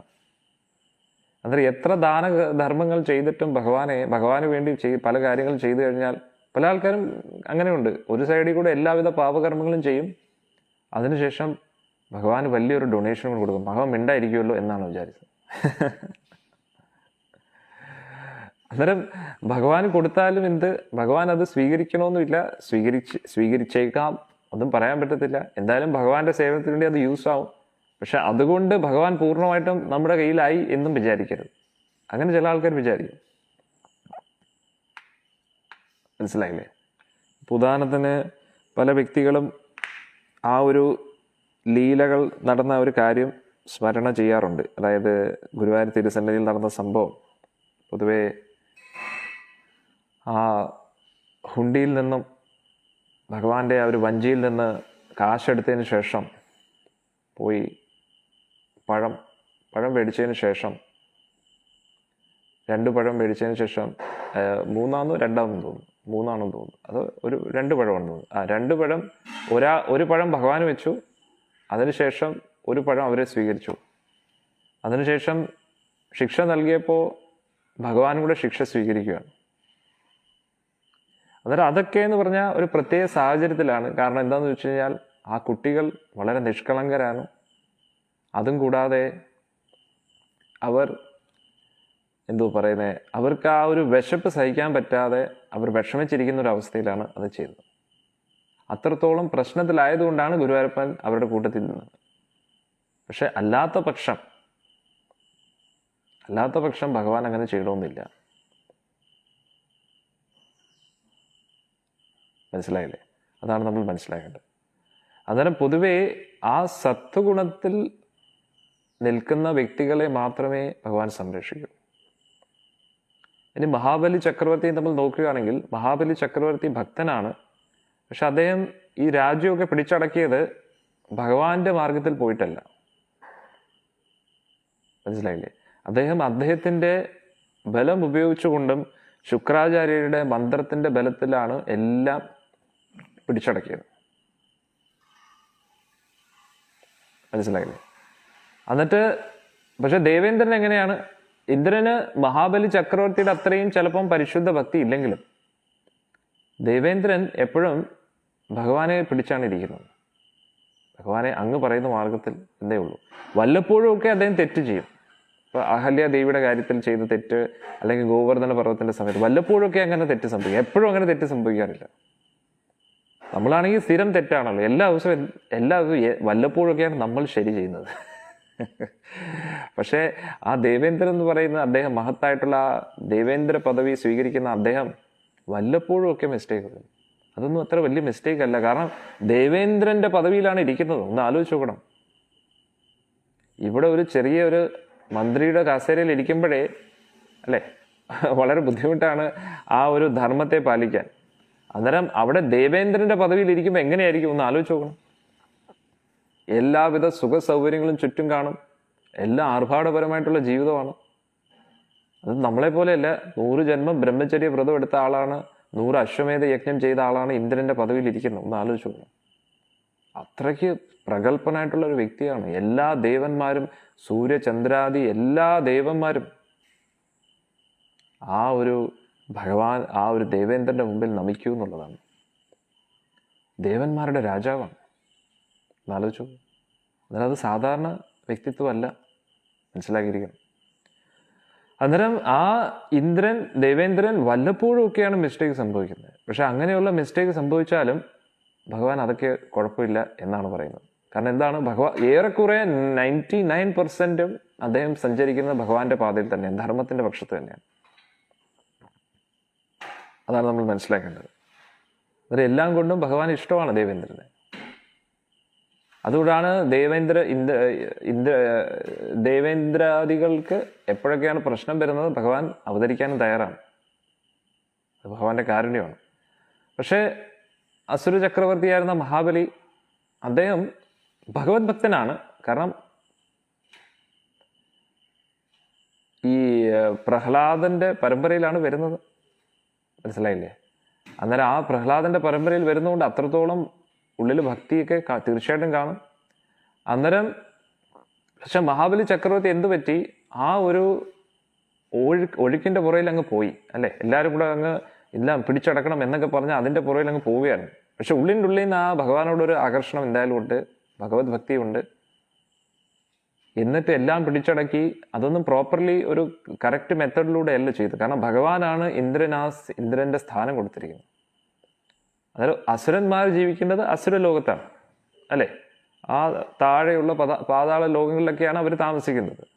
പക്ഷെ അതിന് പകരം സ്വർലോകത്തെ കാമിച്ചുകൊണ്ട് ആ എല്ലാം കീഴടക്കുക എന്ന് പറഞ്ഞാൽ അത് തെറ്റായിട്ടുള്ള ഒരു പ്രവൃത്തിയാണ്. കാരണം അവർ അസുരകുലത്തിൽ ജനിച്ചത് തന്നെ അവർ ദേവന്മാരാകാൻ യോഗ്യനല്ലാത്തതുകൊണ്ടാണ്. കർമ്മത്തിന്റെ ഫലമായിട്ടാണ് അവർ ജനിച്ചത്. പക്ഷേ ഈ അസുരന്മാരുടെ പ്രത്യേകത എന്ന് പറഞ്ഞാൽ അവർ ഒരിക്കലും അധികാരത്തെ സ്വീകരിക്കത്തില്ല. ധാർമ്മികപരമായിട്ടുള്ള അധികാരത്തെ ഒന്നും അവർ ഒരിക്കലും സ്വീകരിക്കത്തില്ല. അവർക്ക് എപ്പോഴും അധികാരം പിടിച്ചടക്കണം. യോഗ്യതയില്ല, പക്ഷെ എല്ലാം അവർക്ക് വേണം. അങ്ങനെയാണ് ആ ഒരു അസുരന്മാരെപ്പോഴും ആക്രമിക്കാൻ ശ്രമിക്കുന്നത്. അതാണ് തീർച്ചയായിട്ടും അത് അനധികൃതമാണ്. അതുകൊണ്ട് തീർച്ചയായിട്ടും ഭഗവാൻ അതിനുള്ള വഴി ഒപ്പിക്കും എന്നുള്ളതാണ്. അന്നേരം മഹാബലി ചക്രവർത്തി അതാണ് ഒരു പാഠം പഠിപ്പിക്കാൻ തന്നെയാണ് ഭഗവാൻ വന്നത്. എന്നിട്ട് പറഞ്ഞു, എന്താണ്, എനിക്ക് ബ്രാഹ്മണനാണ്, അതുകൊണ്ട് 3 അടി മണ്ണ് തരണമെന്ന് പറഞ്ഞു. 2 അടി കൊണ്ട് തന്നെ ഭഗവാൻ ഭൂമണ്ഡലവും ഉപരിലോകവും എല്ലാം അളന്നു. അത് കഴിഞ്ഞിട്ട് പറഞ്ഞു, ഇനി 3ാമത്തെ സ്റ്റെപ്പ് വെക്കാനായിട്ട് സ്ഥലമില്ല, എവിടെ വെക്കേണ്ടതെന്ന് പറഞ്ഞു. അന്നേരമാണ് ബലി ചക്രവർത്തി, എല്ലാം ഇനി ഇല്ല, ഒന്നുമില്ല, എൻ്റെ ഈ ശിരസ്സാണുള്ളത്, അങ്ങ് ഈ ദാസനെ സ്വീകരിക്കാൻ തയ്യാറാണെങ്കിൽ അങ്ങയുടെ തൃപ്പാദം എൻ്റെ ശിരസിൽ വെക്കുക എന്നാണ്. അന്നേരം മഹാബലി ചക്രവർത്തിയെ ദാസനായിട്ട് സ്വീകരിക്കുവാണ് വാമനമൂർത്തി ത്രിവിക്രമൻ. അല്ല ചവിട്ടി താഴ്ത്തുമല്ല. ചവിട്ടി താഴ്ത്തിട്ട് എന്ത് കിട്ടാനാ ഭഗവാൻ? ചവിട്ടി താഴ്ത്തിയൊന്നുമല്ല. ഇത് ആ വാമനമൂർത്തിയെ ഭഗവാൻ സ്വാമി, എൻ്റെ സ്വാമിയായിട്ട് ഭഗവാൻ ആണ്, ഇനിയുള്ള ജീവിതം അങ്ങയുടെ ദാസനായിട്ട് ഞാൻ കഴിയാൻ ആഗ്രഹിക്കുന്നു, അതുകൊണ്ട് ദയവ് ചെയ്ത് എന്നെ സ്വീകരിക്കണം എന്നാണ്. ഞാൻ യോഗ്യനാണെന്ന് അങ്ങേക്ക് തോന്നുവാണെങ്കിൽ, അല്ലെങ്കിൽ അങ്ങേക്ക് കാരുണ്യമുണ്ടെങ്കിൽ, ഈ ഒരു ദാസനെ സ്വീകരിക്കാനുള്ള കാരുണ്യം ഉണ്ടെങ്കിൽ ഈ ഒരു ദാസനെ സ്വീകരിക്കണം എന്നാണ് മഹാബലി ചക്രവർത്തി പറയുന്നത്. ഒന്നാലോചിച്ച് നോക്കണം. അന്നേരം അവിടെയാണ് മഹാബലി ചക്രവർത്തിയുടെ ആ ഒരു ഭക്തി എല്ലാവരും കാണുന്നത്. ഹൃദയത്തിൽ ഒളിച്ചിരിക്കുന്ന ആ ഒരു ഭക്തി പുറത്തു വന്നത് അപ്പോഴാണ്. എന്നിട്ട് അതുകൂടാതെ 3ാമത്തെ സ്ഥലം വെക്കാൻ സ്ഥലമില്ല എന്ന് പറഞ്ഞപ്പോഴത്തേക്ക് വരുണപാശം കൊണ്ട് ഭഗവാൻ കെട്ടി. അന്നേരത്തേക്ക് എല്ലാവരും ഇളകി, അസുരന്മാരെല്ലാവരും ഇളകി. അന്നേരത്തേക്ക് ഗരുഡൻ എല്ലാവരും വന്നിട്ട് മഹായുദ്ധം പോലെ നടക്കുകയാണ്. ഭഗവാൻ നിമിഷങ്ങൾ ദേവന്മാരെല്ലാവരും ആക്രമിച്ച് എല്ലാ അസുരന്മാരെയും പിടിച്ചടക്കി. മഹാബലി ചക്രവർത്തിയെ വരുണപാശം കൊണ്ട് ഭഗവാൻ കെട്ടി വെച്ചിരിക്കുകയാണ്. എന്നിട്ടാണ് ഭഗവാൻ ഈ ചോദ്യം ചോദിക്കുന്നത്. അതിനു മുമ്പായിട്ട് മഹാബലി ചക്രവർത്തി ഇങ്ങനെ തല താഴ്ത്തിയിരിക്കുകയാണ്, വിഷമിച്ച് കരഞ്ഞുകൊണ്ടിരിക്കുകയാണ്. അന്നേരം എല്ലാവരും വിചാരിക്കും എന്തിനാ കരയുന്നത്, ചിലപ്പോൾ എല്ലാം നഷ്ടപ്പെട്ടതിൻ്റെ കരച്ചിലാണ്. അല്ല, അദ്ദേഹം ചിന്തിക്കുകയാണ്, എന്തിനാണ് ഇങ്ങനെ ഒരു യാചകനായിട്ട് ദേവേന്ദ്രൻ ഭഗവാനെ വിട്ടത്? ത്രിലോകങ്ങളുടെ സ്വാമിയല്ലേ, ഇങ്ങനെ ദേവേന്ദ്രൻ ചെയ്യാൻ പാടുണ്ടായിരുന്നു എന്ന് ഓർത്തിട്ടാണ് അദ്ദേഹം വിഷമിക്കുന്നത്. അത് എൻ്റെ മുമ്പിൽ ഒരു യാചകനായിട്ട് ഭഗവാൻ എന്തിനു വന്നു എന്നാണ് മഹാബലി ചക്രവർത്തി, അതായത് ഭഗവാൻ ഒരു യാചകനെ പോലെ മഹാബലി ചക്രവർത്തിയുടെ മുമ്പിൽ വന്നത് മഹാബലി ചക്രവർത്തിക്ക് വലിയ വിഷമമായി. മനസ്സിലായില്ലേ? മഹാബലി ചക്രവർത്തിയുടെ ആ ഒരു വലിയൊരു വൈഭവം നമ്മൾ മനസ്സിലാക്കിയിരുന്നു. അന്നേരത്തേക്ക് അത് കണ്ടപ്പോഴത്തേക്ക് ഭഗവാനും വലിയ സന്തോഷമായി. അങ്ങനെ ആ ആ ദേവേന്ദ്രന് ഇന്ദ്രസ്ഥാനം വീണ്ടും കൊടുത്തു. അതിനുശേഷം ആ ഒരു വാമനമൂർത്തി മഹാബലിയുടെ കൂട്ടത്തിലാണ് പോകുന്നത്.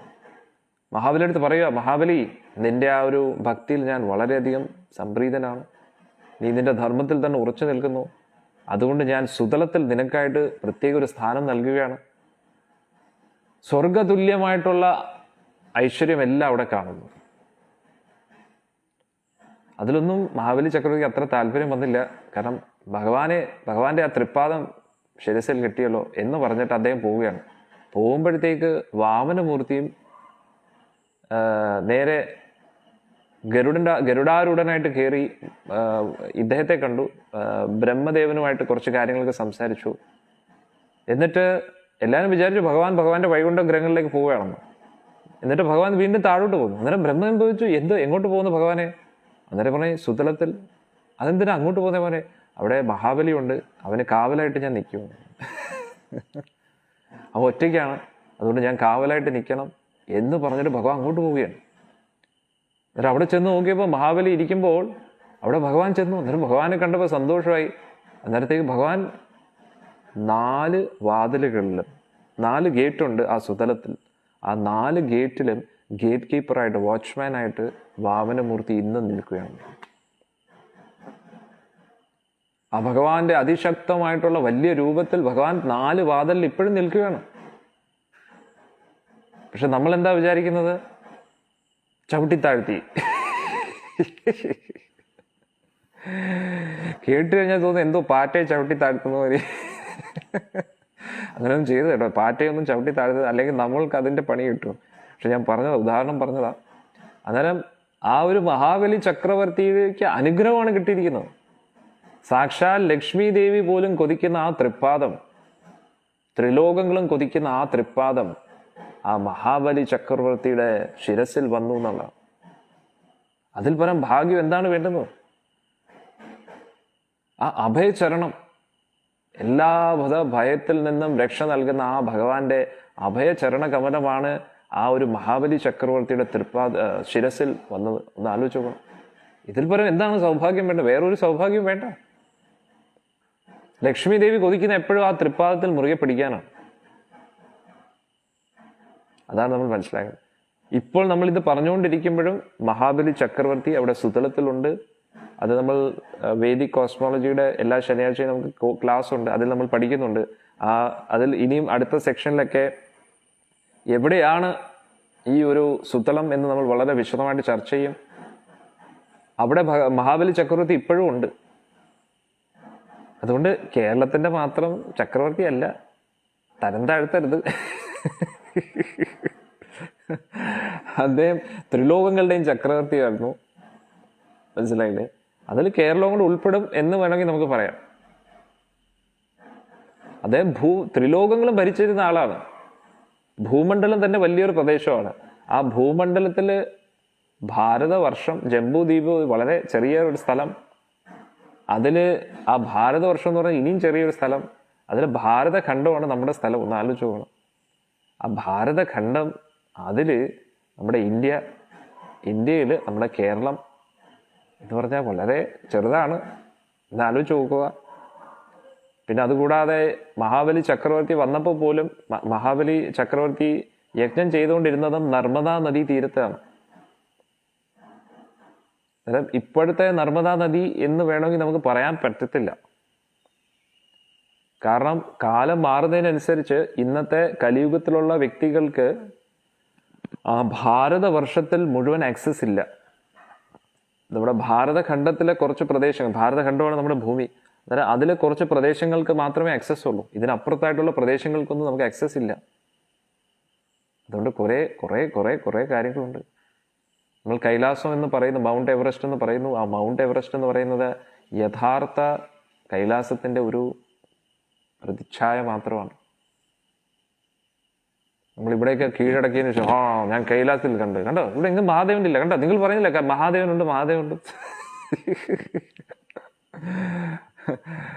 അങ്ങനെ കുറെ ആൾക്കാരുണ്ട് കൈലാസം കീഴടക്കാനായിട്ട് നടക്കുന്നത്. ഇതൊന്നും അല്ല മക്കളെ. കൈലാസം രാവണന് പോലും കയറി പറ്റാത്ത സ്ഥലമാണ് കൈലാസം, അല്ലേ? നമ്മളുടെ കൽപ്പനകൾക്കും അപ്പുറത്താണ്. ഇത് നമുക്ക് കളിക്കാൻ വേണ്ടി അല്ലെങ്കിൽ പ്രാർത്ഥിക്കാൻ വേണ്ടി, വണങ്ങാൻ വേണ്ടി, നമസ്കരിക്കാൻ വേണ്ടി ആ യഥാർത്ഥ സ്ഥലത്തിന്റെ പ്രതിച്ഛായകൾ നമുക്ക് നൽകുന്നതാണ്. നമുക്കൊന്ന് തൊട്ട് നമസ്കരിക്കാൻ വേണ്ടി, ഇത് കൈലാസപതിയുടെ സ്ഥലമാണ് എന്ന് നമസ്കരിക്കാൻ വേണ്ടി മാത്രം. അത്രയേ ഉള്ളൂ. അല്ല നമ്മൾ വിചാരിക്കുന്ന പോലെ അല്ല, അത്ര എല്ലാവർക്കും കയറി പറ്റാവുന്ന സ്ഥലമല്ല ഇതൊക്കെ എന്ന് പറഞ്ഞു കഴിഞ്ഞാൽ. പ്രത്യേകിച്ച് നമ്മൾ കലിയുഗത്തിലുള്ള ജീവികൾക്ക്, അല്ലേ?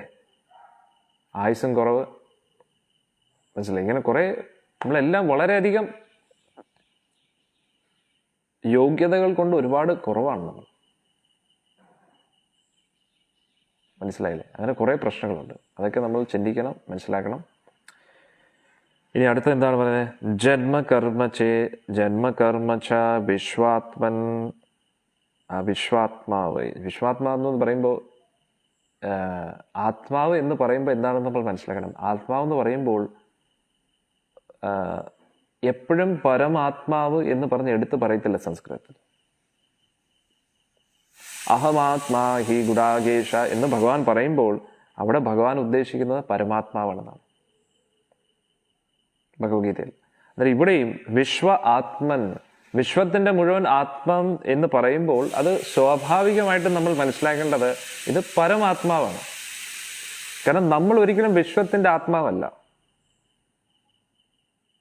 നമുക്ക് അധികാരം ഈ ഒരു ശരീരത്തിൽ മാത്രമേ ഉള്ളൂ, അതും പൂർണ്ണമായിട്ടില്ല. പക്ഷെ ഭഗവാൻ ഈ വിശ്വത്തിന്റെ മുഴുവൻ ആത്മാവാണ്. ഒന്ന് ആലോചിച്ച് നോക്കണം. അന്നേരം പരമാത്മാവ്. എന്നിട്ട് പലപ്പോഴും ആൾക്കാർ വിചാരിക്കും ആത്മാവും പരമാത്മാവും ഒന്നാണെന്ന്. അതൊരിക്കലും അങ്ങനെയല്ല. അതവർ തെറ്റിദ്ധരിക്കുന്നതാണ്. നമ്മൾ ആത്മാവും പരമാത്മാവും ഒരിക്കലും ഒന്നാകത്തില്ല. പരമാത്മാവ് നമ്മൾ അനു, അദ്ദേഹം വിഭു. അതാണ് നമ്മൾ മനസ്സിലാക്കേണ്ടത്. അന്നേരം സംസ്കൃതത്തിൽ ആത്മാ എന്ന വാക്ക് വന്നു കഴിഞ്ഞാൽ ഉടൻ തന്നെ നമ്മളാണെന്ന് വിചാരിക്കരുത്. ആ ഒരു ആത്മാ എന്നുള്ള പ്രയോഗം ഏത് സാഹചര്യത്തിൽ, ഏത് സന്ദർഭത്തിൽ, എവിടെയാണ് ഉപയോഗിക്കുന്നത് അതിനനുസരിച്ച് അതിൻ്റെ അർത്ഥം മാറും. അതുകൊണ്ട് അതൊരു സംസ്കൃത പാണ്ഡിത്യം കൊണ്ട് മാത്രം നമുക്ക് ഇത് മനസ്സിലാക്കാൻ പറ്റത്തില്ല. ഓക്കെ, അതാണ് നമ്മൾ മനസ്സിലാക്കേണ്ടത്. ഇനി ജന്മകർമ്മ ച വിശ്വാത്മൻ അജസ്യ അകർത്തു ആത്മനാപ്തിര്യക് നിഋഷിഷു യാദുഷു തത് അത്യന്ത വിദംബനം. അന്നേരം കുന്തിദേവി പറയുന്നത് എന്താണ്? ഇത് വളരെയധികം അങ്ങ് ജനിക്കുന്നില്ല, അങ്ങ് വിശ്വത്തിൻ്റെ മുഴുവൻ ആത്മാവാണ്, എന്നാലും അത്യന്ത വിദംബനം, ഇത് എങ്ങനെയാണ് നടക്കുന്നതെന്ന് നമുക്ക് അറിഞ്ഞുകൂടാ എന്നാണ് കുന്തിദേവി പറയുന്നത്. കാരണം സാധാരണ രീതി നോക്കുകയാണെങ്കിൽ അങ്ങ് വിശ്വത്തിൻ്റെ മുഴുവൻ ആത്മാവാണ്, അങ്ങ് ഒരിക്കലും ജനിക്കത്തില്ലെന്നാണ് പറയുന്നത്. അതുകൂടാതെ അങ്ങേക്ക് ചെയ്യാനായിട്ട് പ്രവൃത്തികളൊന്നും ഇല്ല, പ്രത്യേകിച്ച് ഡ്യൂട്ടി. അതായത് ഡ്യൂട്ടി എന്ന് പറഞ്ഞാൽ എന്താണ്? ഇപ്പൊ സൂര്യദേവന് പോലും കറക്റ്റായിട്ട് രഥത്തിൽ ഓടിയേ പറ്റൂ. അതൊരു സ്ട്രിക്റ്റ് ആയിട്ടുള്ള റൂളാണ്, അത് സൂര്യദേവന്റെ ഡ്യൂട്ടിയാണ്. അന്നേരം ദേവേന്ദ്രന് നോക്കുമ്പോഴും അതിനനുസരിച്ചുള്ള ഡ്യൂട്ടി ഉണ്ട്. എല്ലാവർക്കും അവരവരുടേതായിട്ടുള്ള ഡ്യൂട്ടീസ് ഉണ്ട്. പക്ഷെ ഭഗവാന് ആരും ഡ്യൂട്ടി കൊടുക്കാൻ പറ്റത്തില്ല. ഭഗവാൻ സ്വരാട്ടാണ്, പ്രത്യേകിച്ച് അങ്ങനെ റെസ്ട്രിക്ട് ചെയ്യാൻ പറ്റത്തില്ല ഭഗവാനെ. അന്നേരം ഇത് വലിയ അത്യന്ത വിദംബനം. പ്രത്യേകിച്ച് അങ്ങേക്ക് ഡ്യൂട്ടി ഒന്നും ഇല്ല, എല്ലാവർക്കും ഡ്യൂട്ടി കൊടുക്കുന്ന ആളാണ് അങ്ങ്. പക്ഷെ എന്തുകൊണ്ട് അങ്ങ് വീണ്ടും വീണ്ടും ഇങ്ങനെ വരുന്നു? ജനിക്കാത്ത ആള് എങ്ങനെ ജനിക്കുന്നു? അങ്ങ് വരാഹമായിട്ട് ജനിക്കുന്നു. അതെ, ഇവിടെ പറയുന്നത് എന്താണ്? അങ്ങ് പല രീതിയിൽ തിര്യക് എന്ന് പറഞ്ഞാൽ മൃഗമായിട്ട് ജനിക്കുന്നു, അല്ലെ? ജനിക്കുന്നു. കുന്തിദേവി ഇവിടെ ചിന്തിക്കുന്നതെന്ന് പറഞ്ഞാൽ വരാഹമായിട്ട് വരുന്നു, മത്സ്യമായിട്ട് വരുന്നു, അല്ലെ? തിര്യക്കുകളുടെ ഇടയിലും ജനിക്കുന്നു, മനുഷ്യരുടെ ഇടയിലും ജനിക്കുന്നു, ഋഷികളുടെ ഇടയിലും, അല്ലെ? ഋഷികളുടെ ഇടയിൽ അവര് ഭഗവാൻ ദത്താത്രേയ ഋഷിയായിട്ടും അങ്ങനെയൊക്കെ വരുന്നുണ്ട്. ഇങ്ങനെ പല രൂപങ്ങളിൽ അങ്ങ് വരുന്നു. പക്ഷെ എന്നാലും ഇതൊക്കെ വളരെ അത്യന്തം വിദംബനം, വളരെയധികം നമ്മളെ കൺഫ്യൂസ് ചെയ്യിപ്പിക്കുന്നു എന്നാണ് പറയുന്നത്. എങ്ങനെയാണ് അങ്ങ് ഇതൊക്കെ ചെയ്യുന്നത് ഒന്നും മനസ്സിലാവുന്നില്ല എന്നാണ് പറയുന്നത്. പക്ഷെ ഇദ്ദേഹം ആരാണ്? ദേവകീനന്ദനായ നന്ദഗോപകുമാരായ, അത് പറഞ്ഞിട്ടാണ് ഇത് തുടങ്ങുന്നത്. ഒന്ന് ആലോചിച്ച് നോക്കണം. അന്നേരം അതേ വ്യക്തി തന്നെയാണ് ഇതൊക്കെ ചെയ്യുന്നതെന്ന് കുന്തിദേവിക്ക് നല്ല ബോധ്യമുണ്ട്. ഇത് ആരോടാ കുന്തിദേവി പറയുന്നത്? ഭഗവാൻ കൃഷ്ണനോടാണ് പറയുന്നത്. അന്നേരം നമ്മൾ മനസ്സിലാക്കിയിരിക്കണം, എല്ലാ അവതാരങ്ങളുടെ ഉദ്ഭവസ്ഥാനം, അവതാരി എന്ന് ഉദ്ദേശിക്കുന്നത് ഭഗവാൻ തന്നെയാണ്. അല്ലെങ്കിൽ കുന്തിദേവി ഇത് പറയേണ്ട ആവശ്യമില്ലല്ലോ. മനസ്സിലായില്ലേ? അതാണ് നമ്മൾ മനസ്സിലാക്കേണ്ടത്. ഇനി എന്താണ്? ഗോപിയാ ദദേ ത്വയി കൃതഗസി ദാമതാവത്യാതേ ദശ അശ്രുകലില അഞ്ജന സംഭ്രമ അക്ഷം വക്ത്രം നിനീയ ഭയഭാവനായ സ്ഥിതസ്യ സാ മാം വിമോഹ്യതി ഭി അപി യത് ഭിഭേദി. ഇത് വളരെ രസകരമായിട്ടുള്ള ശ്ലോകമാണ്. ഇതിൽ പറയുന്നത് എന്താണ്? യശോദാമ്മ ഒരു കയറെടുത്തിട്ട് അങ്ങേ കെട്ടാൻ നോക്കി, അങ്ങ് ചെയ്ത ഒരു തെറ്റില്. എന്നിട്ട് അതിൽ വിഷമിച്ച അങ്ങയുടെ കണ്ണുകളിൽ നിന്നും ഒരു ഒരു വെള്ളപ്പൊക്കം മാതിരി, കണ്ണീരിന്റെ ഒരു വെള്ളപ്പൊക്കം മാതിരി കണ്ണീരിങ്ങനെ ഒഴുകിക്കൊണ്ടിരിക്കുന്നു. ആ കണ്ണീര് കാരണം ആ കൺമഷി അഞ്ജനമെല്ലാം ഇങ്ങനെ ഒഴുകിക്കൊണ്ടിരിക്കുകയാണ്, കറുത്തിങ്ങനെ ഒഴുകിക്കൊണ്ടിരിക്കുകയാണ്. അങ്ങ് ഭയപ്പെട്ടതായിട്ട് കാണുന്നു.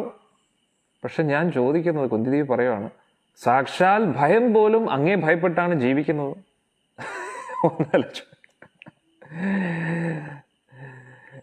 അന്നേരം പറയുന്നു, ഈ ഒരു കാര്യം കണ്ടിട്ട് വിമോഹ്യതി, ഞാൻ വളരെയധികം അത്ഭുതപ്പെടുകയാണ്. ഒന്ന് ആലോചിച്ച് നോക്കൂ. സാക്ഷാൽ ഭയം പോലും അങ്ങേ ഭയപ്പെട്ടാണ് ജീവിക്കുന്നത്.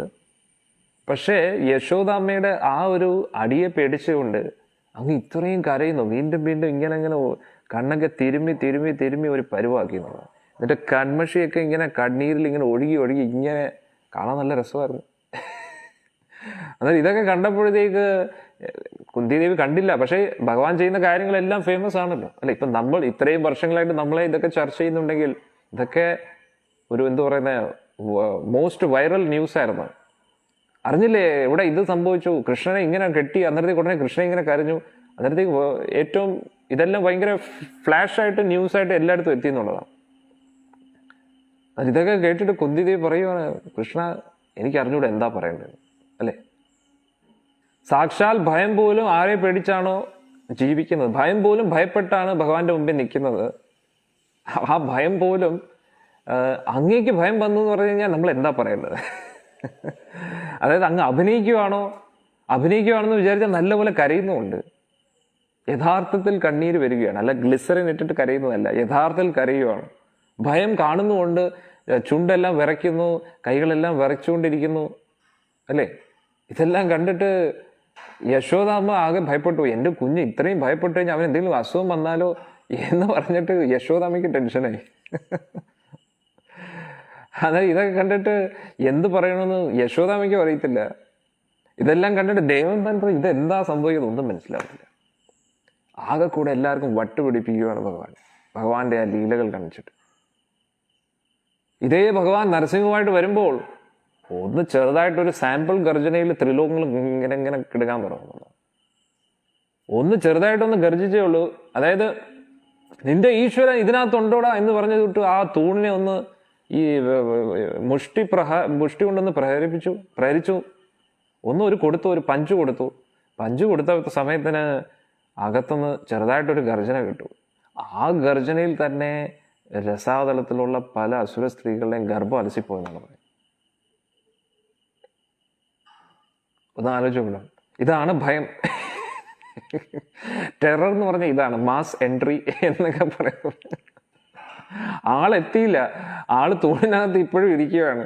അന്നേരം ഹിരണ്യകശിപു ഒന്ന് ഇടിച്ചപ്പോഴത്തേക്ക് എങ്ങനെയാണോ സിംഹം ആദ്യം ഉറക്കെ ഗർജിക്കത്തില്ല, ഒന്ന് ചെറുതായിട്ടൊന്ന് ഗർജിച്ചേ ഉള്ളൂ, ആ ഒറ്റ ചെറിയ ഗർജനയിൽ തന്നെ ത്രിലോകങ്ങളും കിടുങ്ങി എന്നുള്ളതാണ്. അവിടെ ബ്രഹ്മലോകത്ത് സാധാരണ എപ്പോഴും ഈ മന്വന്തരത്തിൽ പ്രളയം നടക്കുമ്പോൾ അവിടെ ബ്രഹ്മലോകത്തൊന്നും പെട്ടെന്നൊന്നും സംഭവിക്കത്തില്ല.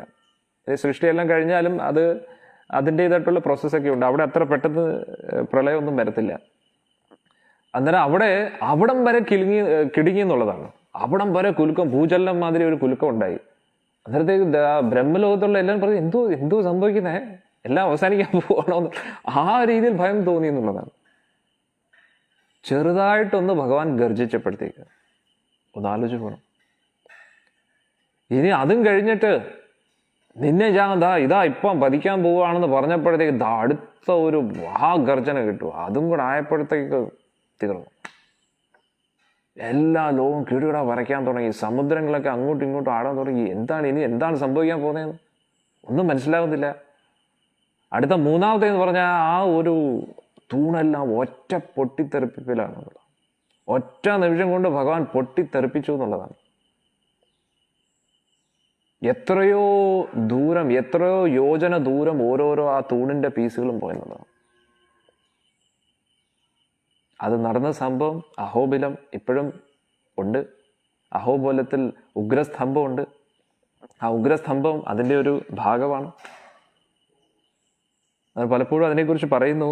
ഗരുഡസ്വാമി ആ ഒരു ഭഗവാന്റെ ലീല കണ്ടില്ലായിരുന്നു, അത് ആവിഷ്കരിച്ച സ്ഥലവും കൂടാണെന്ന് പറയുന്നു.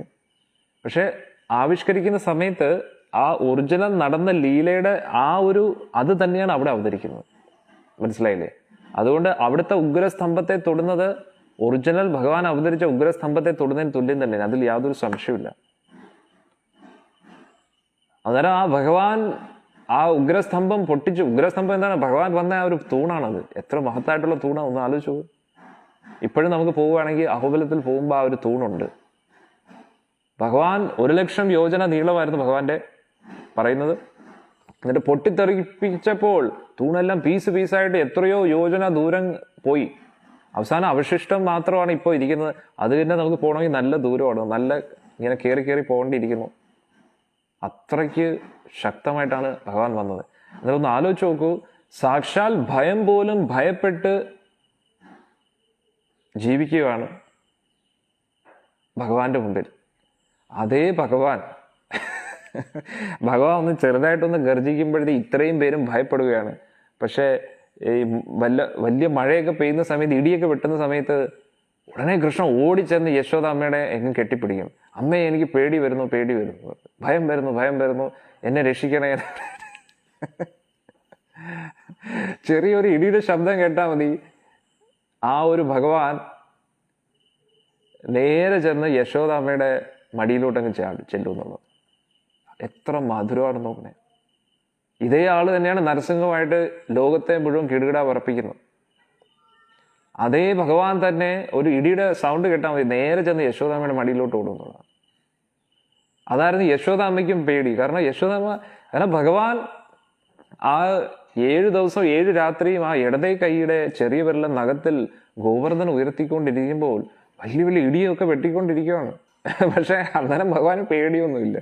അതാണ് യശോദാമ്മയെ അത്ഭുതപ്പെട്ടു. അന്നേരം യശോദാമ്മ വിചാരിച്ചു, എൻ്റെ കണ്ണനല്ല ഈ ഗോവർദ്ധൻ ഉയർത്തുന്നത്, അത് ഗോവർദ്ധൻ തന്നെ പറന്നു നിൽക്കുകയാണ്. കാരണം പർവ്വതങ്ങൾക്ക് പണ്ട് ചിറകുണ്ടായിരുന്നല്ലോ, അത് ഇന്ദ്രൻ കട്ട് ചെയ്താണ്. അന്നേരം ഗോവർദ്ധനത്തിന്റെ ചിറക് കട്ട് ചെയ്തിട്ടില്ല. അന്നേരം ഗോവർദ്ധൻ പറന്നു നിൽക്കുകയാണ്, നമ്മുടെ ഉണ്ണി ചുമ്മാ ഇങ്ങനെ കൈ വെച്ചിട്ടേ ഉള്ളൂ എന്നാണ് യശോദാമ്മ വിചാരിച്ചത്. അങ്ങനെ ഭയങ്കര രസമാണ്. അന്നേരം അതേപോലെ ഈ ഭയം പോലും ഭയപ്പെട്ട് ജീവിക്കുന്ന ആ ഭഗവാൻ, ആരുടെ മുമ്പിലാണോ ഭയപ്പെട്ട് ജീവിക്കുന്നത്, ആ ഭഗവാൻ യശോദാമ്മയുടെ ഈ വടി കണ്ടിട്ട് ഭയപ്പെട്ട് കരഞ്ഞുകൊണ്ടിരിക്കുന്നു. അതും കരച്ചിലെന്ന് പറഞ്ഞാൽ കണ്ണീരിങ്ങനെ ഡം ഡം ഡം ഡം ഇങ്ങനെ ഒഴുകിക്കൊണ്ടിരിക്കുന്നു. എന്നിട്ട് ആ കൺമഷിയൊക്കെ ഇങ്ങനെ തിരുമ്മി ഒരു പരുവാക്കിയെന്നുള്ളതാണ്. ഒന്ന് ആലോചിച്ച് നോക്കൂ, ഒന്ന് സങ്കല്പിച്ച് നോക്കൂ. ഭഗവാന്റെ ആ ഉണ്ണിക്കണ്ണൻ, നമ്മുടെ മദൻ ഗോപാൽ ഇങ്ങനെ കരഞ്ഞുകൊണ്ടിരിക്കുന്നു അല്ലെ. ഭഗവാന്റെ കൺമഷിയൊക്കെ ഇങ്ങനെ ഒഴുകി വരും. എന്തുമായിരിക്കും അല്ലെ, എന്തായിരിക്കും ഒരു അഴക്. അതാണ് നമ്മൾ മനസ്സിലാക്കേണ്ടത്. ആ ഒരു ഭഗവാന്റെ ആ ഒരു സൗന്ദര്യം കണ്ടിട്ട് എല്ലാവരും അത്ഭുതപ്പെട്ടു. യശോദാമ്മയ്ക്ക് വലിയ വിഷമമായി, എൻ്റെ കുഞ്ഞ് ഇങ്ങനെ വിഷമിച്ചല്ലോ എന്ന് പറഞ്ഞിട്ട്.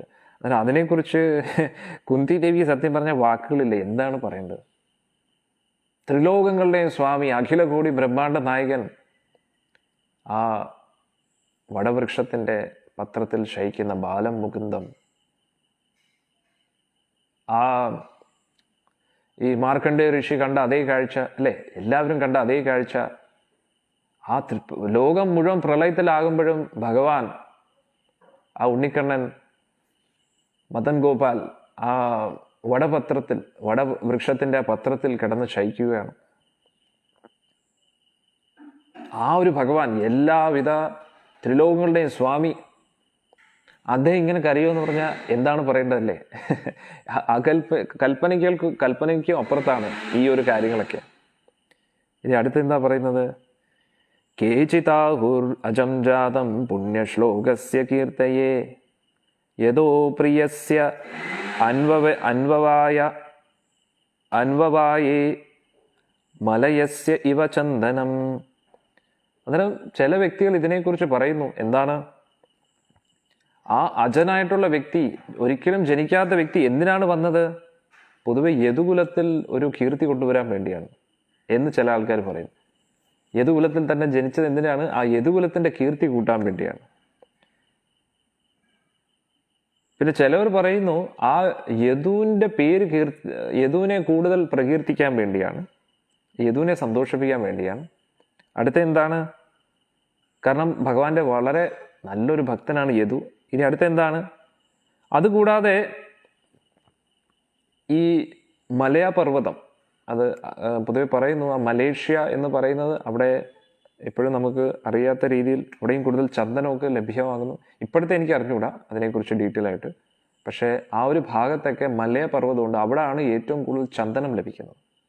അന്നേരം മലയപർവ്വതത്തിന്റെ അടുത്തുള്ള ആ ഒരു ചന്ദനം ഏറ്റവും ബെസ്റ്റ് ക്വാളിറ്റി ചന്ദനമാണ്. അന്നേരം വലിയ പർവ്വതമാണ്, അവിടെയാണ് ചന്ദനം ലഭിക്കുന്നത്. അന്നേരം ആ ചന്ദനം വന്നത് കാരണം ആ മലയപർവ്വതത്തിന്റെ പേര് കൂടുതൽ ഫേമസ് ആയി അല്ലെ. ആ ചന്ദനം അവിടെ വന്നില്ലായിരുന്നെങ്കിൽ മലയപർവ്വതം എപ്പോഴായിരിക്കും, ചിലപ്പോൾ ഇപ്പോഴത്തെ ആ ഒരു മലേഷ്യ ആകാനും. പക്ഷെ കാരണം എന്താ പറയുന്നത്, നമ്മുടെ ആ ഭൂമണ്ഡലത്തിന്റെ ഘടന അത് മാറിക്കൊണ്ടേയിരിക്കും. അതൊക്കെ നമ്മൾ കൂടുതൽ ആ വേദിക് കോസ്മോളജിയിൽ ചർച്ച ചെയ്യാം. അന്നേരം ഇപ്പോഴത്തെ ലൊക്കേഷൻ, ഇപ്പോൾ ഉദാഹരണത്തിന് നമ്മൾ ഇത് കേൾക്കുമ്പോൾ നിങ്ങൾ ഷോക്കാവും. പക്ഷേ നമ്മൾ ലങ്ക എന്ന് പറയുമ്പോൾ ഇപ്പോഴത്തെ ഒരു ലങ്ക മാത്രമല്ല, വേറൊരു ഭാഗം കൂടെ ഉണ്ട്. ഇത് എവിടെയാണെന്ന് പറഞ്ഞാൽ നിങ്ങൾ ചിലപ്പോൾ ഭയപ്പെട്ടു പോകും. അതുകൊണ്ട് ഞാൻ ഒന്നും പറയുന്നില്ല. അതൊക്കെ വേദിക് കോസ്മോളജിയിൽ നമുക്ക് ചർച്ച ചെയ്യാം. അന്നേരം യഥാർത്ഥ ലങ്ക എന്ന് പറഞ്ഞാൽ കുറച്ചും കൂടെ ഭാഗമുണ്ട്. രാവണൻ്റെ ലങ്ക. ഓക്കെ, ഇത്രയും ഞാൻ ഇപ്പോൾ പറയുന്നുള്ളൂ. അന്നേരം എങ്ങനെയാണോ ചന്ദനം മലയപർവ്വതത്തിൽ ലഭ്യമാകുന്തോറും ആ മലയപർവ്വതത്തിൻ്റെ പേര് കൂടുതൽ ഫേമസ് ആകുന്നത് അല്ലേ, അതേപോലെ ഭഗവാൻ വന്നതോടുകൂടി യദുകുലത്തിൻ്റെ പേര് കൂടുതൽ ഫേമസ് ആയി എന്നാണ് പറയുന്നത്.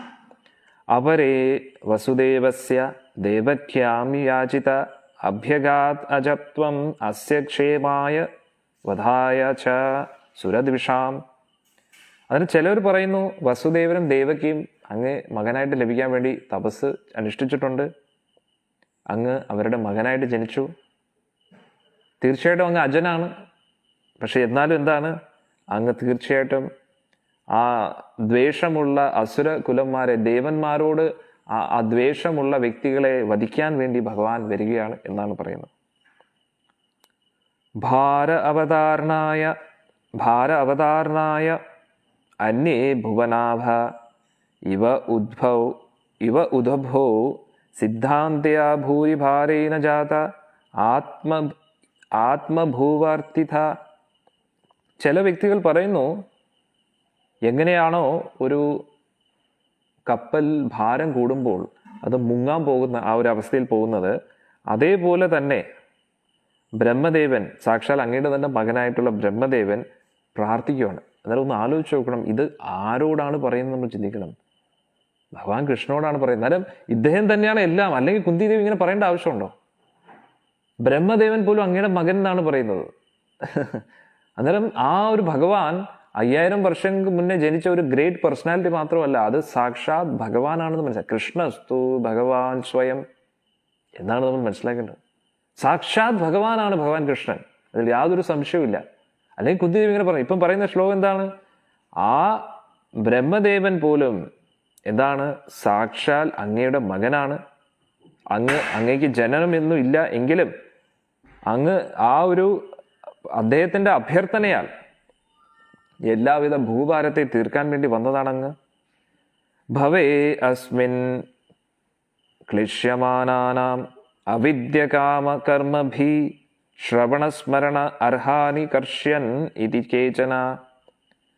ചില വ്യക്തികൾ പറയുന്നത് എന്താണ്, എല്ലാവർക്കും ശ്രവണം ചെയ്യാൻ വലിയ ഇഷ്ടമാണ് അല്ലെ, ഭഗവാനെ കുറിച്ച് കേൾക്കാൻ വലിയ ഇഷ്ടമാണ്. അതുകൊണ്ട് എല്ലാവർക്കും ചർച്ച ചെയ്യാൻ എന്തെങ്കിലും ഒരു കാര്യം വേണ്ടേ? അന്നേരം ചർച്ച ചെയ്യാൻ ഒരു കാര്യം ഉണ്ടാക്കാൻ വേണ്ടിയാണ് ഭഗവാൻ വന്നതെന്നും പറയുന്നു. എല്ലാവർക്കും ശ്രവിക്കാനും. ഇപ്പൊ ഉദാഹരണത്തിന് ഭഗവാൻ വെണ്ണയൊന്നും മോഷ്ടിച്ചില്ലായിരുന്നെങ്കിൽ പിന്നെ നമ്മൾ എന്താണ് ചിന്തിക്കാൻ പോകുന്നത്? ഭഗവാൻ വെണ്ണയൊക്കെ മോഷ്ടിച്ചതുകൊണ്ടാണ് നമുക്ക് ഭഗവാനെ കുറിച്ച് സ്മരിക്കാനും ചിന്തിക്കാനും ഉള്ള ഒരു അവസരമൊക്കെ ലഭിക്കുന്നത്. ഓക്കെ, അങ്ങനെ ശ്രവണം, സ്മരണം, ഭഗവാനെ ആരാധിക്കാനും അതുകൂടാതെ ബദ്ധാത്മാക്കളുടെ എല്ലാവിധ പ്രശ്നങ്ങളെയും പരിഹരിക്കാനും അതിലൂടെ മോക്ഷത്തിലേക്ക് എത്താനും വേണ്ടിയുള്ള ഒരു അവസരം ഭഗവാൻ നൽകാൻ വേണ്ടി ഒന്ന് ആലോചിച്ചോണം. കുന്തിദേവിയുടെ ആ ഒരു ബുദ്ധിയാണ് നമുക്ക് മനസ്സിലാക്കേണ്ടത്. എന്തുവാണ് ഇങ്ങനൊരു സ്തുതി നമ്മൾ കേട്ടിട്ടുണ്ടോ? എന്തുവാണ് എല്ലാ ആംഗിളിലൂടെയും എല്ലാ രീതിയിലും ഭഗവാനെ ഇങ്ങനെ പറഞ്ഞുകൊണ്ടിരിക്കുകയാണ്, ഭഗവാന്റെ ആ ഒരു സ്തുതി പറഞ്ഞുകൊണ്ടിരിക്കുകയാണ്. പക്ഷെ കുന്തിദേവി എങ്ങനെയാണ് തുടങ്ങിയത്? കുന്തിദേവി പറഞ്ഞ വലിയ വലിയ പരമഹംസങ്ങൾക്കും മുനിമാർക്കും, വളരെ തീവ്രമായിട്ട് ചിന്തിക്കുന്ന മുനിമാർക്കും, ജഡപദാർത്ഥത്തെയും ആത്മീയ പദാർത്ഥത്തെയും ബ്രഹ്മപദാർത്ഥത്തെയും വേർതിരിച്ച് മനസ്സിലാക്കുന്ന വ്യക്തികൾക്ക് മാത്രമേ കൃഷ്ണ അങ്ങയുടെ അനുഗ്രഹ കൃപാകടാക്ഷം ലഭിക്കും. നമ്മൾ സ്ത്രീകൾ, നമ്മളൊക്കെ പാവങ്ങൾ, നമുക്ക് എന്ത് മനസ്സിലാക്കാൻ പറ്റും എന്ന് പറഞ്ഞിട്ടാണ് കുന്തിദേവി തുടങ്ങുന്നത്. പക്ഷെ ഈ സ്തുതികളൊക്കെ കേട്ട എന്താണ്, പരമഹംസങ്ങൾ പോലും തോറ്റുപോകും, മുനിമാർ പോലും തോറ്റുപോകും. അതാണ് കുന്തിദേവി. ഒന്ന് ആലോചിച്ചു പോകണം, എത്ര പെർഫെക്റ്റ് ആയിട്ടാണ് ഭഗവാനെ മനസ്സിലാക്കിയിരിക്കുന്നത്. നോക്ക്, കറക്റ്റായിട്ട് എല്ലാം പറയുകയാണെന്നുള്ളതാണ്. ബ്രഹ്മദേവൻ എന്തുകൊണ്ട് ഭഗവാന്റെ മുമ്പിൽ യാചിച്ചു, അതേ സമയത്ത് ദേവകി വസുദേവർക്കും ഭഗവാനുമായിട്ട് എന്താണ് ബന്ധം, യശോദാമ്മയ്ക്ക് എന്താണ് ബന്ധം, ത്രിലോകങ്ങളുടെ സ്വാമിയാണ് അങ്ങ്, എല്ലാ സൃഷ്ടി സ്ഥിതി സംഹാരം എല്ലാം അങ്ങനെയാണ് ചെയ്യുന്നത്, എല്ലാം ഇങ്ങനെ പ്രകടിച്ചുകൊണ്ട് പറയുകയാണ്. അന്നേരം കുന്തിദേവി എന്തോ സാധാരണ സ്ത്രീയാ? അല്ല, ഒരിക്കലും. പരമോന്നത ഭക്തിയാണ് ഭഗവാന്റെ. അത് നമ്മൾ മനസ്സിലാക്കണം. മഹാഭാരതത്തെ നമ്മൾ അനധികൃതമായിട്ടൊക്കെ വായിക്കുമ്പോൾ, തെറ്റായിട്ടുള്ള വ്യാഖ്യാനമൊക്കെ പഠിക്കുമ്പോൾ നമ്മൾ കുന്തിദേവിയെ പല രീതിയിലും കാണും. ഇതെന്തും ഇരിക്കുന്നു സാധാരണയായിട്ട് കാണുക, അല്ലെങ്കിൽ 8ന്റെ പണി കിട്ടും. ഭഗവാന്റെ ഭക്തരൊക്കെ പരിശുദ്ധ ഭക്തരാണ്.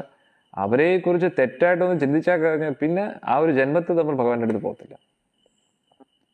ഇനി അടുത്ത ജന്മത്തിൽ പോകുമെന്ന് അറിയത്തില്ല. അതുകൊണ്ട് കുന്തി ദേവി, പാണ്ഡവർ, അവരെക്കുറിച്ച് ഒരിക്കലും തെറ്റായിട്ട് ചിന്തിക്കരുത്. അവർക്കെല്ലാം വലിയ പണി കിട്ടും എന്നുള്ളതാണ്. ഭഗവാനെ കുറിച്ച് പറഞ്ഞാൽ പിന്നെയും ഭഗവാൻ ക്ഷമിക്കും.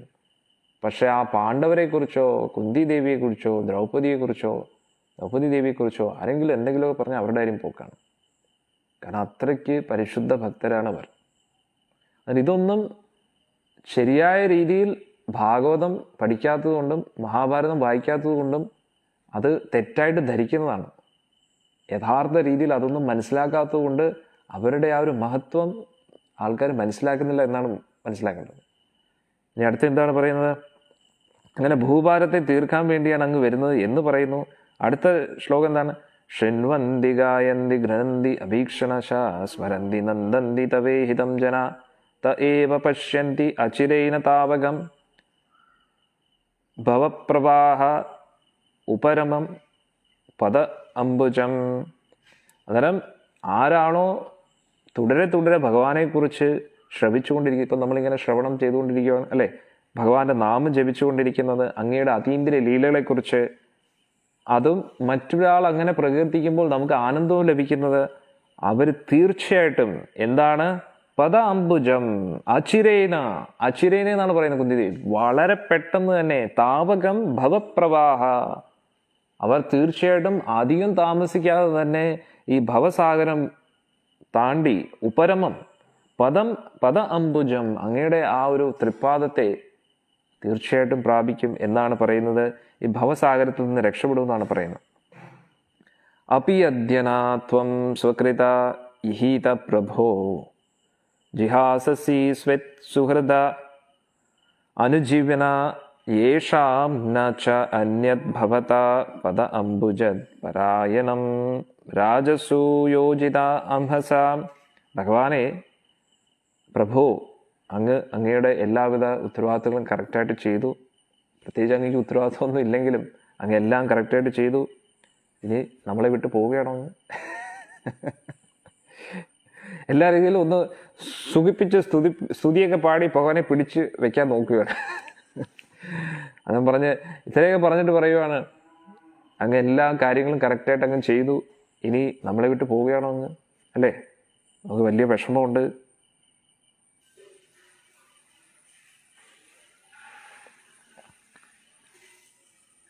നമ്മൾ തീർച്ചയായിട്ടും പൂർണ്ണമായിട്ടും അങ്ങയുടെ കാരുണ്യത്തിലാണ് ആശ്രയിച്ചിരിക്കുന്നത്.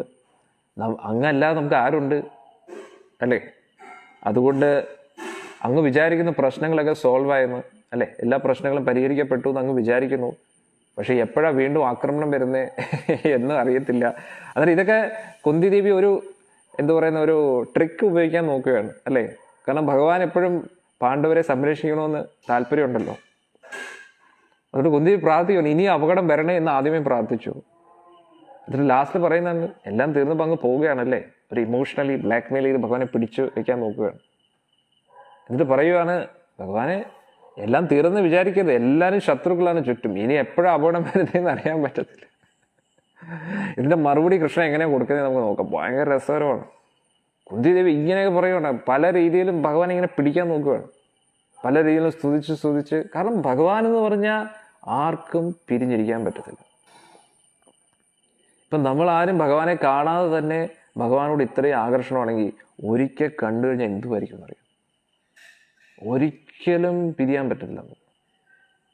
പിന്നെ ഈ ലോകമെല്ലാം ഈ എല്ലാം ശൂന്യായുധം ജഗത് സർവം, ഈ ജഗത് മുഴുവൻ ശൂന്യമായിട്ട് തോന്നും, എല്ലാം പൂജ്യമായിട്ട് തോന്നും. അദ്ദേഹം ഇല്ലെങ്കിൽ എല്ലാം പൂജ്യമാണ്, വേറെ ഒന്നിനും താല്പര്യമില്ല. അന്നേരം കുന്തിദേവി ഇതൊക്കെയാണ്. കുന്തിദേവിക്ക് എല്ലാം അപകടം അതൊന്നും ഒരു പ്രശ്നമേ അല്ല. കുന്തിദേവിക്ക് ആ ഭഗവാൻ പോകുന്നതാണ് സഹിക്കാൻ. എങ്ങനെയെങ്കിലും എന്ത് വില കൊടുത്തു ഇദ്ദേഹത്തെ പിടിച്ചു നിർത്തണം, അതാണ് കുന്തിദേവിയുടെ പ്ലാൻ. അങ്ങനെ കുന്തിദേവ് പറയുവാണ്, ഭഗവാൻ ഈ അപകടങ്ങളൊക്കെ ഇനിയും വരട്ടെ, ഇനിയും വരട്ടെ. അന്നേരം എല്ലാം ഭഗവാൻ മിണ്ടായിരിക്കുകയാണ്. അന്നേരം ഇതിന്റെ ഇത്രയും സ്തുതിയില്ലേ, ഇതിന്റെ ഉദ്ദേശം കുന്തിദേവി ഒറ്റ ഇതേ ഉള്ളൂ, എന്താണ്? ഭഗവാനെ പിടിച്ചു നിർത്തണം, അത്രയേ ഉള്ളൂ. അതിനു വേണ്ടിയാണ് കുന്തിദേവി ഇത്രയും പറയുന്നത്. ഇനി കുന്തിദേവി എന്താ പറയുന്നത്? അങ്ങ് എല്ലാ അങ്ങയുടെ കടമകളും കറക്റ്റായിട്ട് നിർവഹിച്ചു അല്ലേ? അതിന് കടമ എന്ന് നേരത്തെ പറഞ്ഞു, അങ്ങേക്ക് പ്രത്യേകിച്ച് ഈ ലോകത്തിൽ കടമയൊന്നും ഇല്ലെന്നാണ് പറഞ്ഞത് അല്ലേ? വേണമെങ്കിൽ ചെയ്യാം, വേണ്ടെങ്കിൽ ചെയ്യാം. പക്ഷെ ഇപ്പം കുന്തിദേവി ഒരു കടമയെ കുറിച്ച് ലോക്ക് ഇടുവാണ് പറഞ്ഞത്. അല്ല, അങ്ങയുടെ കടമ കറക്റ്റായിട്ട് ചെയ്തു, ഇനി കടമ വിട്ടുപോകരുത്. കാരണം എന്താ, ഇനിയും അപകടം വരാൻ ചാൻസ് ഉണ്ട്. അതുകൊണ്ട് ഇപ്പം അങ്ങ് നമ്മളെ വിട്ടു പോവുകയാണ്. നമ്മൾ തീർച്ചയായിട്ടും അങ്ങയിൽ ആശ്രയിച്ചാണ് ഇരിക്കുന്നത്. നമുക്ക് അങ്ങല്ലാതെ വേറെ ആരുണ്ട് സംരക്ഷണത്തിന് വേണ്ടി? ഇത്രയും ശത്രുക്കളായിട്ട് ഇരിക്കുകയാണ് എന്നൊക്കെയാണ് പറയുന്നത്.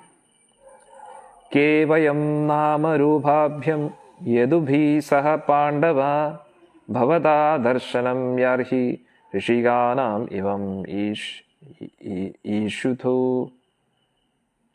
അവൻ പറയുന്നു, എങ്ങനെയാണോ പേരും പ്രശസ്തിയും അതൊക്കെ ശരീരം നശിക്കുന്നതോടുകൂടി എല്ലാം തീരുന്നു, അതേപോലെ അങ്ങ് നമ്മളെ നോക്കിയില്ല എങ്കിൽ നമ്മുടെ പേരും പ്രശസ്തിയും എല്ലാം, ഈ യദു എന്ന് പറയുന്നത്, പാണ്ഡവരെന്ന് പറയുന്നത് എല്ലാം ഒരേ നിമിഷം കൊണ്ട് തീരും. അടുത്ത എന്താണ്? നേയം ശോഭഷ്യതേ തത്ര യഥേദാനീം ഗദാധര ത്വത്പദേർ ആങ്കിത ഭാതി സ്വലക്ഷണ വിലക്ഷ്യതേ. ഗദാധര, ഭഗവാൻ ഗദാധാരിയാണ്. നമ്മുടെ രാജ്യം അങ്ങയുടെ തൃപ്പാദത്തിൻ്റെ ചിഹ്നത്താൽ, തൃപ്പാദം പതിഞ്ഞതിനാൽ എല്ലാം വളരെ മനോഹരമായിട്ട് തോന്നുന്നു. പക്ഷേ അങ്ങ് ഇവിടുന്ന് പോയി കഴിഞ്ഞാൽ പിന്നെ ഇങ്ങനെ ആയിരിക്കത്തില്ല. എല്ലാം അതിൻ്റെ ആ ഒരു യഥാർത്ഥ ഭംഗിയൊക്കെ പോവും. ഇമേ ജനപദ ശ്രദ്ധ സുപക്വൗഷധി വിരുദ്ധ വനാദ്രിനാധി ഉദൻവന്തഹി യദന്തേ വീക്ഷിതൈ. ഈ ഒരു നഗരങ്ങളും ഗ്രാമങ്ങളും ഒക്കെ എല്ലാം നല്ല രീതിയിൽ സമൃദ്ധിയിലാണ്. എല്ലാ കായ്കനികളും സമൃദ്ധമായിട്ട് നിൽക്കുന്നു.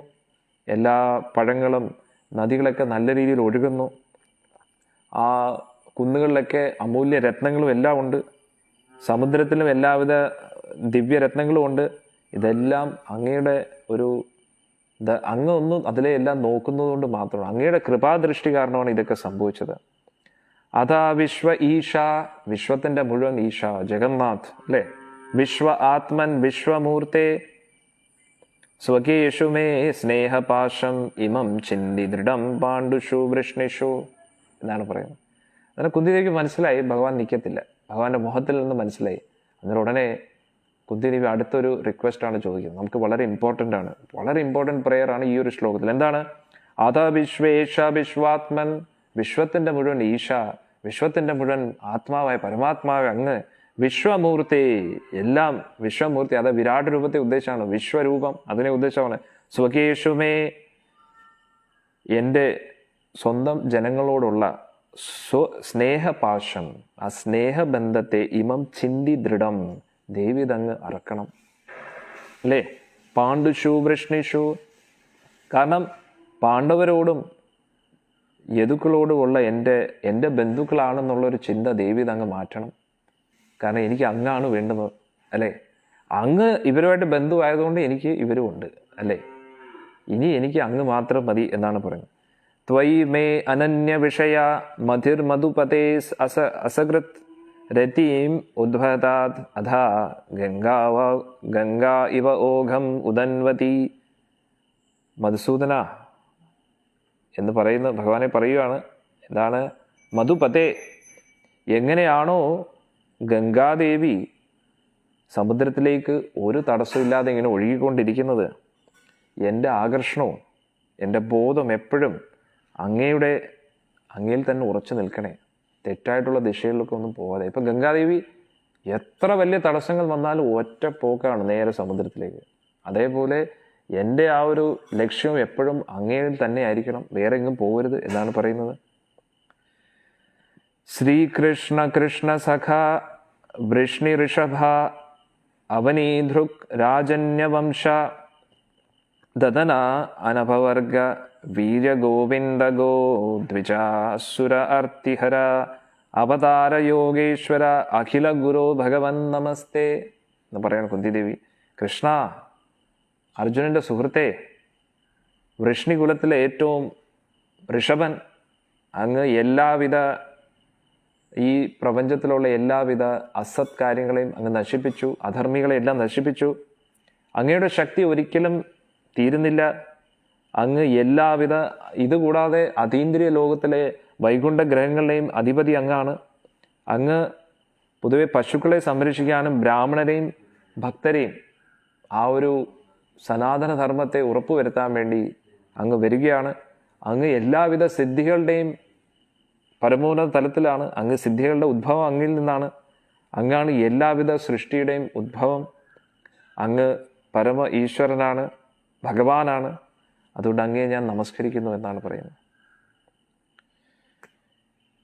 അന്നേരം ഇത്രയൊക്കെ കുന്തിദേവി പറഞ്ഞപ്പോൾ ഭഗവാന്റെ മറുപടി എന്താണെന്നറിയാം?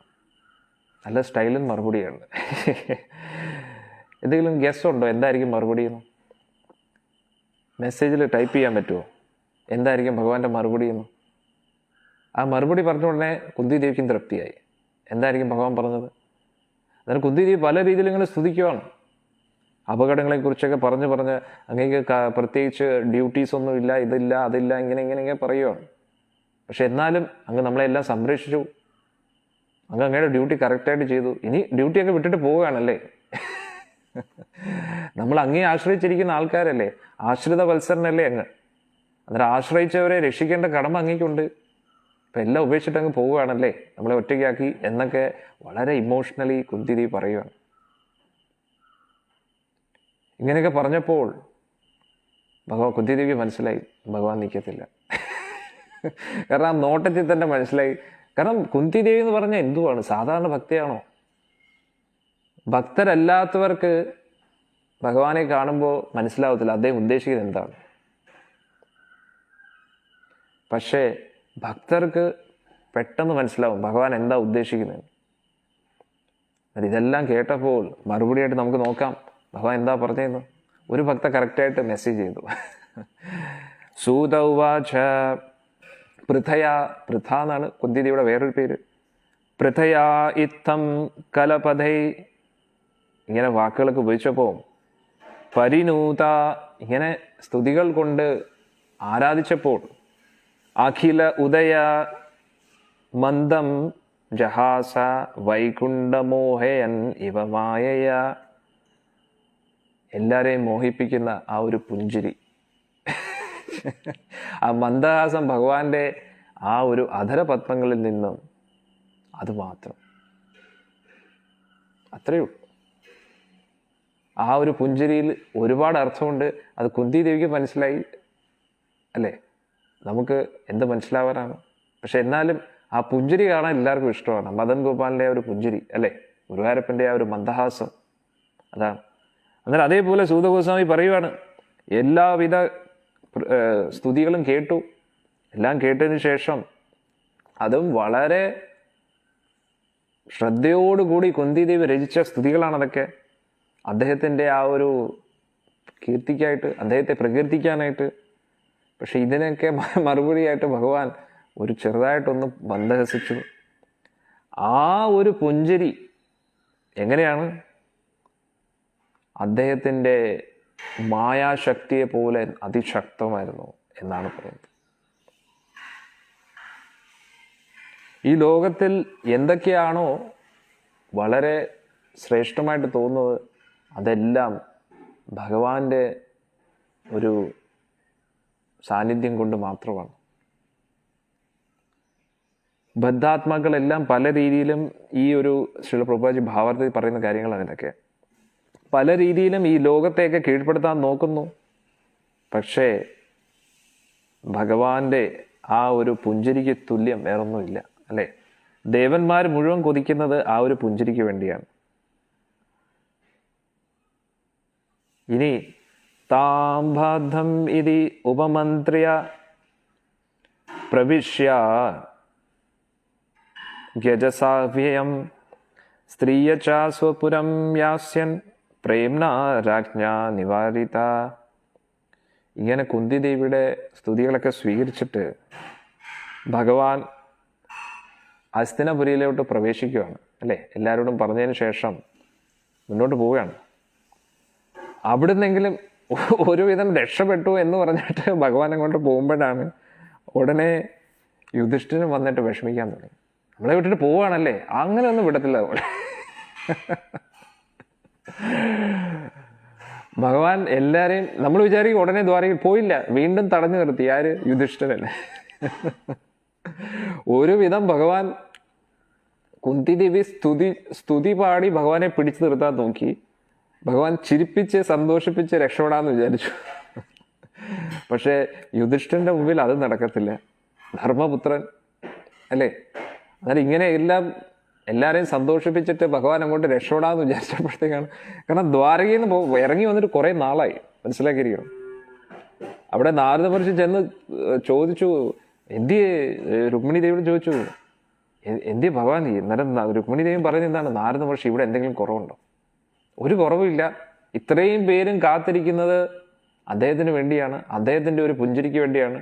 പക്ഷെ അദ്ദേഹം ഇവിടെ നിന്ന് നിൽക്കത്തില്ല, എപ്പം നോക്കിയാലും പാണ്ഡവരുടെ കൂട്ടത്തിലാണ്. അന്നേരം പാണ്ഡവരുടെ ആ ഒരു സ്നേഹം കൊണ്ട്, ആ ഒരു കുന്തി ദേവിയുടെയൊക്കെ ആ സ്നേഹം, ആ ദ്രൗപദി ദേവിയുടെ ഭക്തി, ഇതെല്ലാം കൊണ്ട് ഭഗവാനെ പിടിച്ചു കെട്ടിയിരിക്കുക എന്നുള്ളത്. ഭഗവാൻ അറിയാതെ അങ്ങോട്ട് എത്തിപ്പോകുന്നുള്ളത്. എന്നാൽ അതേപോലെ നമുക്കും നമ്മുടെ തപസ്യ കൊണ്ടോ അല്ലെങ്കിൽ നമ്മുടെ ഒന്നും ഭഗവാനെ ഒരിക്കലും പിടിക്കാൻ പറ്റത്തില്ല. പക്ഷെ നമ്മുടെ ഉള്ളിൽ ആ നിസ്വാർത്ഥമായിട്ടുള്ള ഭക്തി ഉണ്ടെങ്കിൽ ഭഗവാൻ നമ്മളെ തേടി വരും. അതാണ് നമ്മൾ മനസ്സിലാക്കേണ്ടത്. അന്നേരം കുന്തി ദേവി പല രീതിയിലും ഭഗവാനെ പിടിക്കാൻ നോക്കുകയാണ്. അന്നേരം ഭഗവാനെ വിടാനും പറ്റുന്നില്ല. പക്ഷെ ഭഗവാൻ പുഞ്ചിരിച്ചപ്പോഴേക്കും കുന്തി ദേവിക്ക് വലിയ സന്തോഷമായി. അന്നേരം അതിനെല്ലാം കൂടെ ഇത്രയും സ്തുതികൾ പാടിയതും ഭഗവാൻ ആ മധുരമായിട്ടുള്ള ആ ഒരു മന്ദഹാസം കൊണ്ട് മറുപടി കൊടുത്തു. അന്നേരം കുന്തി ദേവിക്ക് തൃപ്തിയായി അല്ലേ? ഭഗവാനും വിചാരിച്ചു രക്ഷപ്പെട്ടു എന്ന് വിചാരിച്ചിട്ട് ബാക്കിയുള്ള അവിടെയുള്ള നാരീരത്നങ്ങളോട് എല്ലാം പറഞ്ഞ് ഞാൻ പോവുകയാണ് എന്നൊക്കെ പറഞ്ഞിട്ട് ആർക്കും വിടാൻ താല്പര്യമില്ല. പക്ഷെ എന്ത് ചെയ്യാനാ അല്ലേ? എന്തെങ്കിലും ഒരു ചാൻസ് ഉണ്ടെങ്കിൽ കാലെ പിടിച്ച് കെട്ടിയിട്ടേനെ. പക്ഷെ അങ്ങനെ ഭഗവാൻ അവിടുന്ന് ഒരുവിധം പോവാൻ നോക്കുമ്പോഴാണ് അടുത്ത ആൾ വന്നിരിക്കുന്നത്. ആരാണ്? യുധിഷ്ഠിരൻ. യുധിഷ്ഠിരൻ വിട്ടുകൊടുക്കത്തില്ല. അന്നേരം ഭഗവാൻ ഒരുവിധം ഇറങ്ങാൻ തുടങ്ങുകയായിരുന്നു. ഇനി നാളത്തെ സത്സംഗത്തിൽ നമുക്ക് ചർച്ച ചെയ്യാം, യുധിഷ്ഠിരൻ എന്തൊക്കെയാണ് പറയുന്നത്, എന്ത് പറഞ്ഞാണ് ഭഗവാനെ പിടിച്ചു നിർത്തിയത് എന്ന് നമുക്ക് നോക്കാം. ഓക്കെ, അതാണ് നമുക്ക് മനസ്സിലാക്കേണ്ടത്. വളരെ രസകരമാണ് ശ്രീമദ് ഭാഗവതം. നമ്മൾ ആ സംസ്കൃത പഠനം എന്നുള്ളൊരു ഭാവത്തോടു കൂടി നമ്മൾ പോകുമ്പോൾ അത് രസിക്കാൻ പറ്റത്തില്ല. പാരായണം മാത്രം ചെയ്യുമ്പോൾ അതിലൊരു ചിലപ്പോൾ നമുക്ക് ആ ഒരു ആനന്ദം ലഭിക്കത്തില്ല. പക്ഷെ അതിൻ്റെ അർത്ഥം ഗ്രഹിച്ചുകൊണ്ട് അത് ഡിസ്കസ് ചെയ്യുകയാണെങ്കിൽ നമുക്ക് ലഭിക്കുന്ന ആനന്ദം പറഞ്ഞറിയിക്കാൻ പറ്റത്തില്ല. പിന്നെ നമ്മൾ ശ്ലോകങ്ങൾ പഠിക്കുമ്പോൾ അതെല്ലാം കൂടെ കണക്റ്റഡ് ആവും. കുറഞ്ഞത് ഒരു പ്രാവശ്യമെങ്കിലും അതിൻ്റെ അർത്ഥം പൂർണ്ണമായിട്ട് നമ്മൾ ഗ്രഹിക്കണം. ഗ്രഹിച്ചതിന് ശേഷം ആ ശ്ലോകത്തിലോട്ട് കിടക്കുമ്പോഴാണ് അതിൻ്റെ മാധുര്യം. മനസ്സിലായില്ലേ? അന്നേരം ഇത്രയൊക്കെ കുന്തി ദേവി പറഞ്ഞിട്ടും അതിന് മറുപടിയായിട്ട് ഭഗവാന്റെ ഒരു മന്ദഹാസമാണ്. അതിൽ ഭഗവാൻ എല്ലാം ഒതുക്കി. ഇതെല്ലാം പ്രഭുപാജിയുടെ കാരുണ്യമാണ്. അദ്ദേഹം ആ കറക്റ്റായിട്ടുള്ള വിവർത്തനവും ഭാവാർത്ഥവും തന്നില്ലായിരുന്നെങ്കിൽ ഈ ശ്രീമദ് ഭാഗവത്തിൻ്റെ ആ ഒരു മാധുര്യം എപ്പോഴും ഇങ്ങനെ ലോക്കായിട്ട് തന്നെ കിടന്നേനെ അല്ലേ? ഇവിടെ എല്ലാവരുടെയും ഭാഗ്യമാണ്. അതിന് അദ്ദേഹത്തിൻ്റെ തൃപ്പാദങ്ങളിൽ ഒരു കോടി നമസ്കാരം നമ്മൾ കൊടുക്കണം. അദ്ദേഹത്തിൻ്റെ കാരുണ്യം ഇല്ലായിരുന്നെങ്കിൽ ഭഗവത്ഗീത ഭാഗവതം എന്നെന്നും നമുക്ക് ലോക്കായിട്ട് തന്നെ കിടന്നേനെ. ഹരേ കൃഷ്ണ. ഇനി നമുക്ക് കീർത്തനം വെച്ച് അവസാനിപ്പിക്കുക ഇന്നത്തെ സത്സംഗം. എന്നിട്ട് വൈകുന്നേരം ഗീതാ സന്ദേശത്തിൽ നമുക്ക് കാണാം. നാളെ എന്താണ് യുധിഷ്ഠിരൻ ഭഗവാന്റെ അടുത്ത് പറഞ്ഞ് എങ്ങനെയാണ് ഭഗവാനെ പിടിച്ചു നിർത്തുന്നത്, ഭഗവാൻ എങ്ങനെ ലോക്ക് ചെയ്യുന്നത് നമുക്ക് നോക്കാം. ഒന്ന് ആലോചിച്ച് നോക്കണം. ദുര്യോധനാദികൾ ഭഗവാൻ ശാന്തി ദൂതനായിട്ട് ചെന്നപ്പോൾ ഭഗവാനെ ലോക്ക് ചെയ്യാതെ നോക്കി, പക്ഷെ പറ്റിയില്ല. പക്ഷേ യുധിഷ്ഠിരൻ ലോക്ക് ചെയ്യുകയാണ് ഭഗവാനെ. ഭഗവാൻ ഇറങ്ങിയതാണ്, രഥത്തിൽ കയറി പോകാൻ തുടങ്ങിയാണ്. കുന്തി ദേവിയും വളരെ സ്നേഹത്തോടു കൂടി ഓരോ കാര്യങ്ങൾ പറയുകയാണ്. മനസ്സിലായില്ലേ? ആ സ്നേഹബന്ധം കൊണ്ട് ഭഗവാനെ ലോക്ക് ചെയ്തു ഭഗവാൻ. അതാണ് നമ്മൾ പഠിക്കേണ്ടത്. ആ ഒരു ഭക്തി അത് നമുക്ക് പറഞ്ഞറിയിക്കാൻ പറ്റത്തില്ല. ആ ഒരു മാധുര്യം, ഭഗവാനും ഭക്തരുമായിട്ടുള്ള ആ ഒരു ബന്ധം, അതിനപ്പുറം ഒന്നുമില്ല. ഓക്കെ, ഇനി നമുക്ക് ഭഗവാന്റെ ഒരു കീർത്തനം പാടി ഇന്നത്തെ സത്സംഗം അവസാനിപ്പിക്കാം.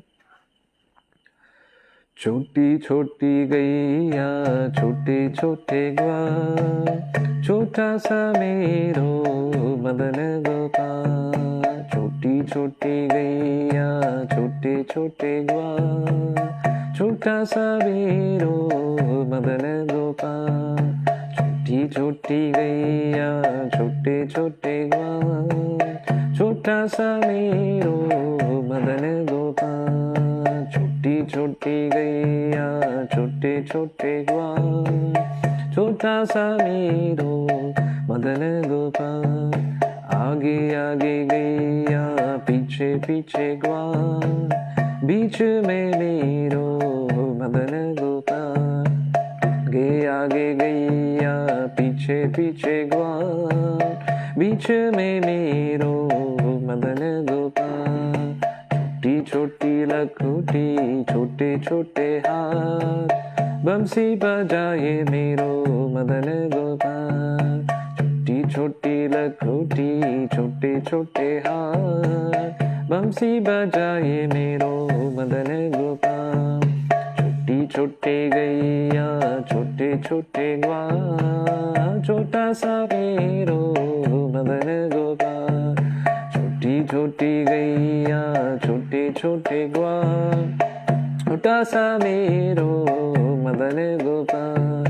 घास खाए गैया दूध पीबे ग्वाल, घास खाए गैया दूध पीबे ग्वाल। माखन चुराए मेरो मदन गोपाल, माखन चुराए मेरो मदन गोपाल। छोटी छोटी गैया छोटे छोटे ग्वाल, छोटा सा मेरो मदन गोपाल। छोटी छोटी गैया छोटे छोटे ग्वाल, छोटा सा मेरो मदन गोपाल। छोटी छोटी सखिया मधुबन बाग, रास रचाए मेरो मदन गोपाल। छोटी छोटी सखिया मधुबन बाग, रास रचाए मेरो मदन गोपाल।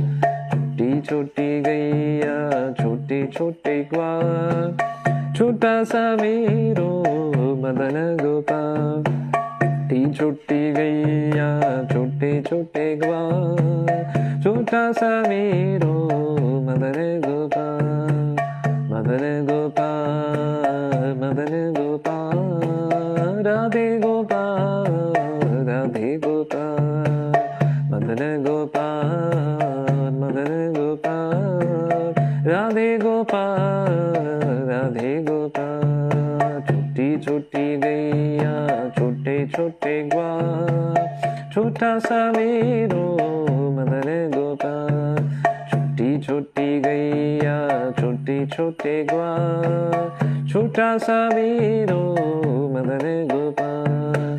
मदन गोपाल मदन गोपाल, राधे गोपाल राधे गोपाल। राधे गोपाल राधे गोपाल, राधे गोपाल राधे गोपाल। बोलो केर प्रेमधന ഹരിനാമ സംഗീതം की जय. ഇത് വന്ന എല്ലാ ഭക്തജനങ്ങൾക്കും എൻ്റെ നമസ്കാരം. ഇനി വൈകുന്നേരത്ത് നമുക്ക് സത്സംഗത്തിൽ കാണാം. ഹരേ കൃഷ്ണ.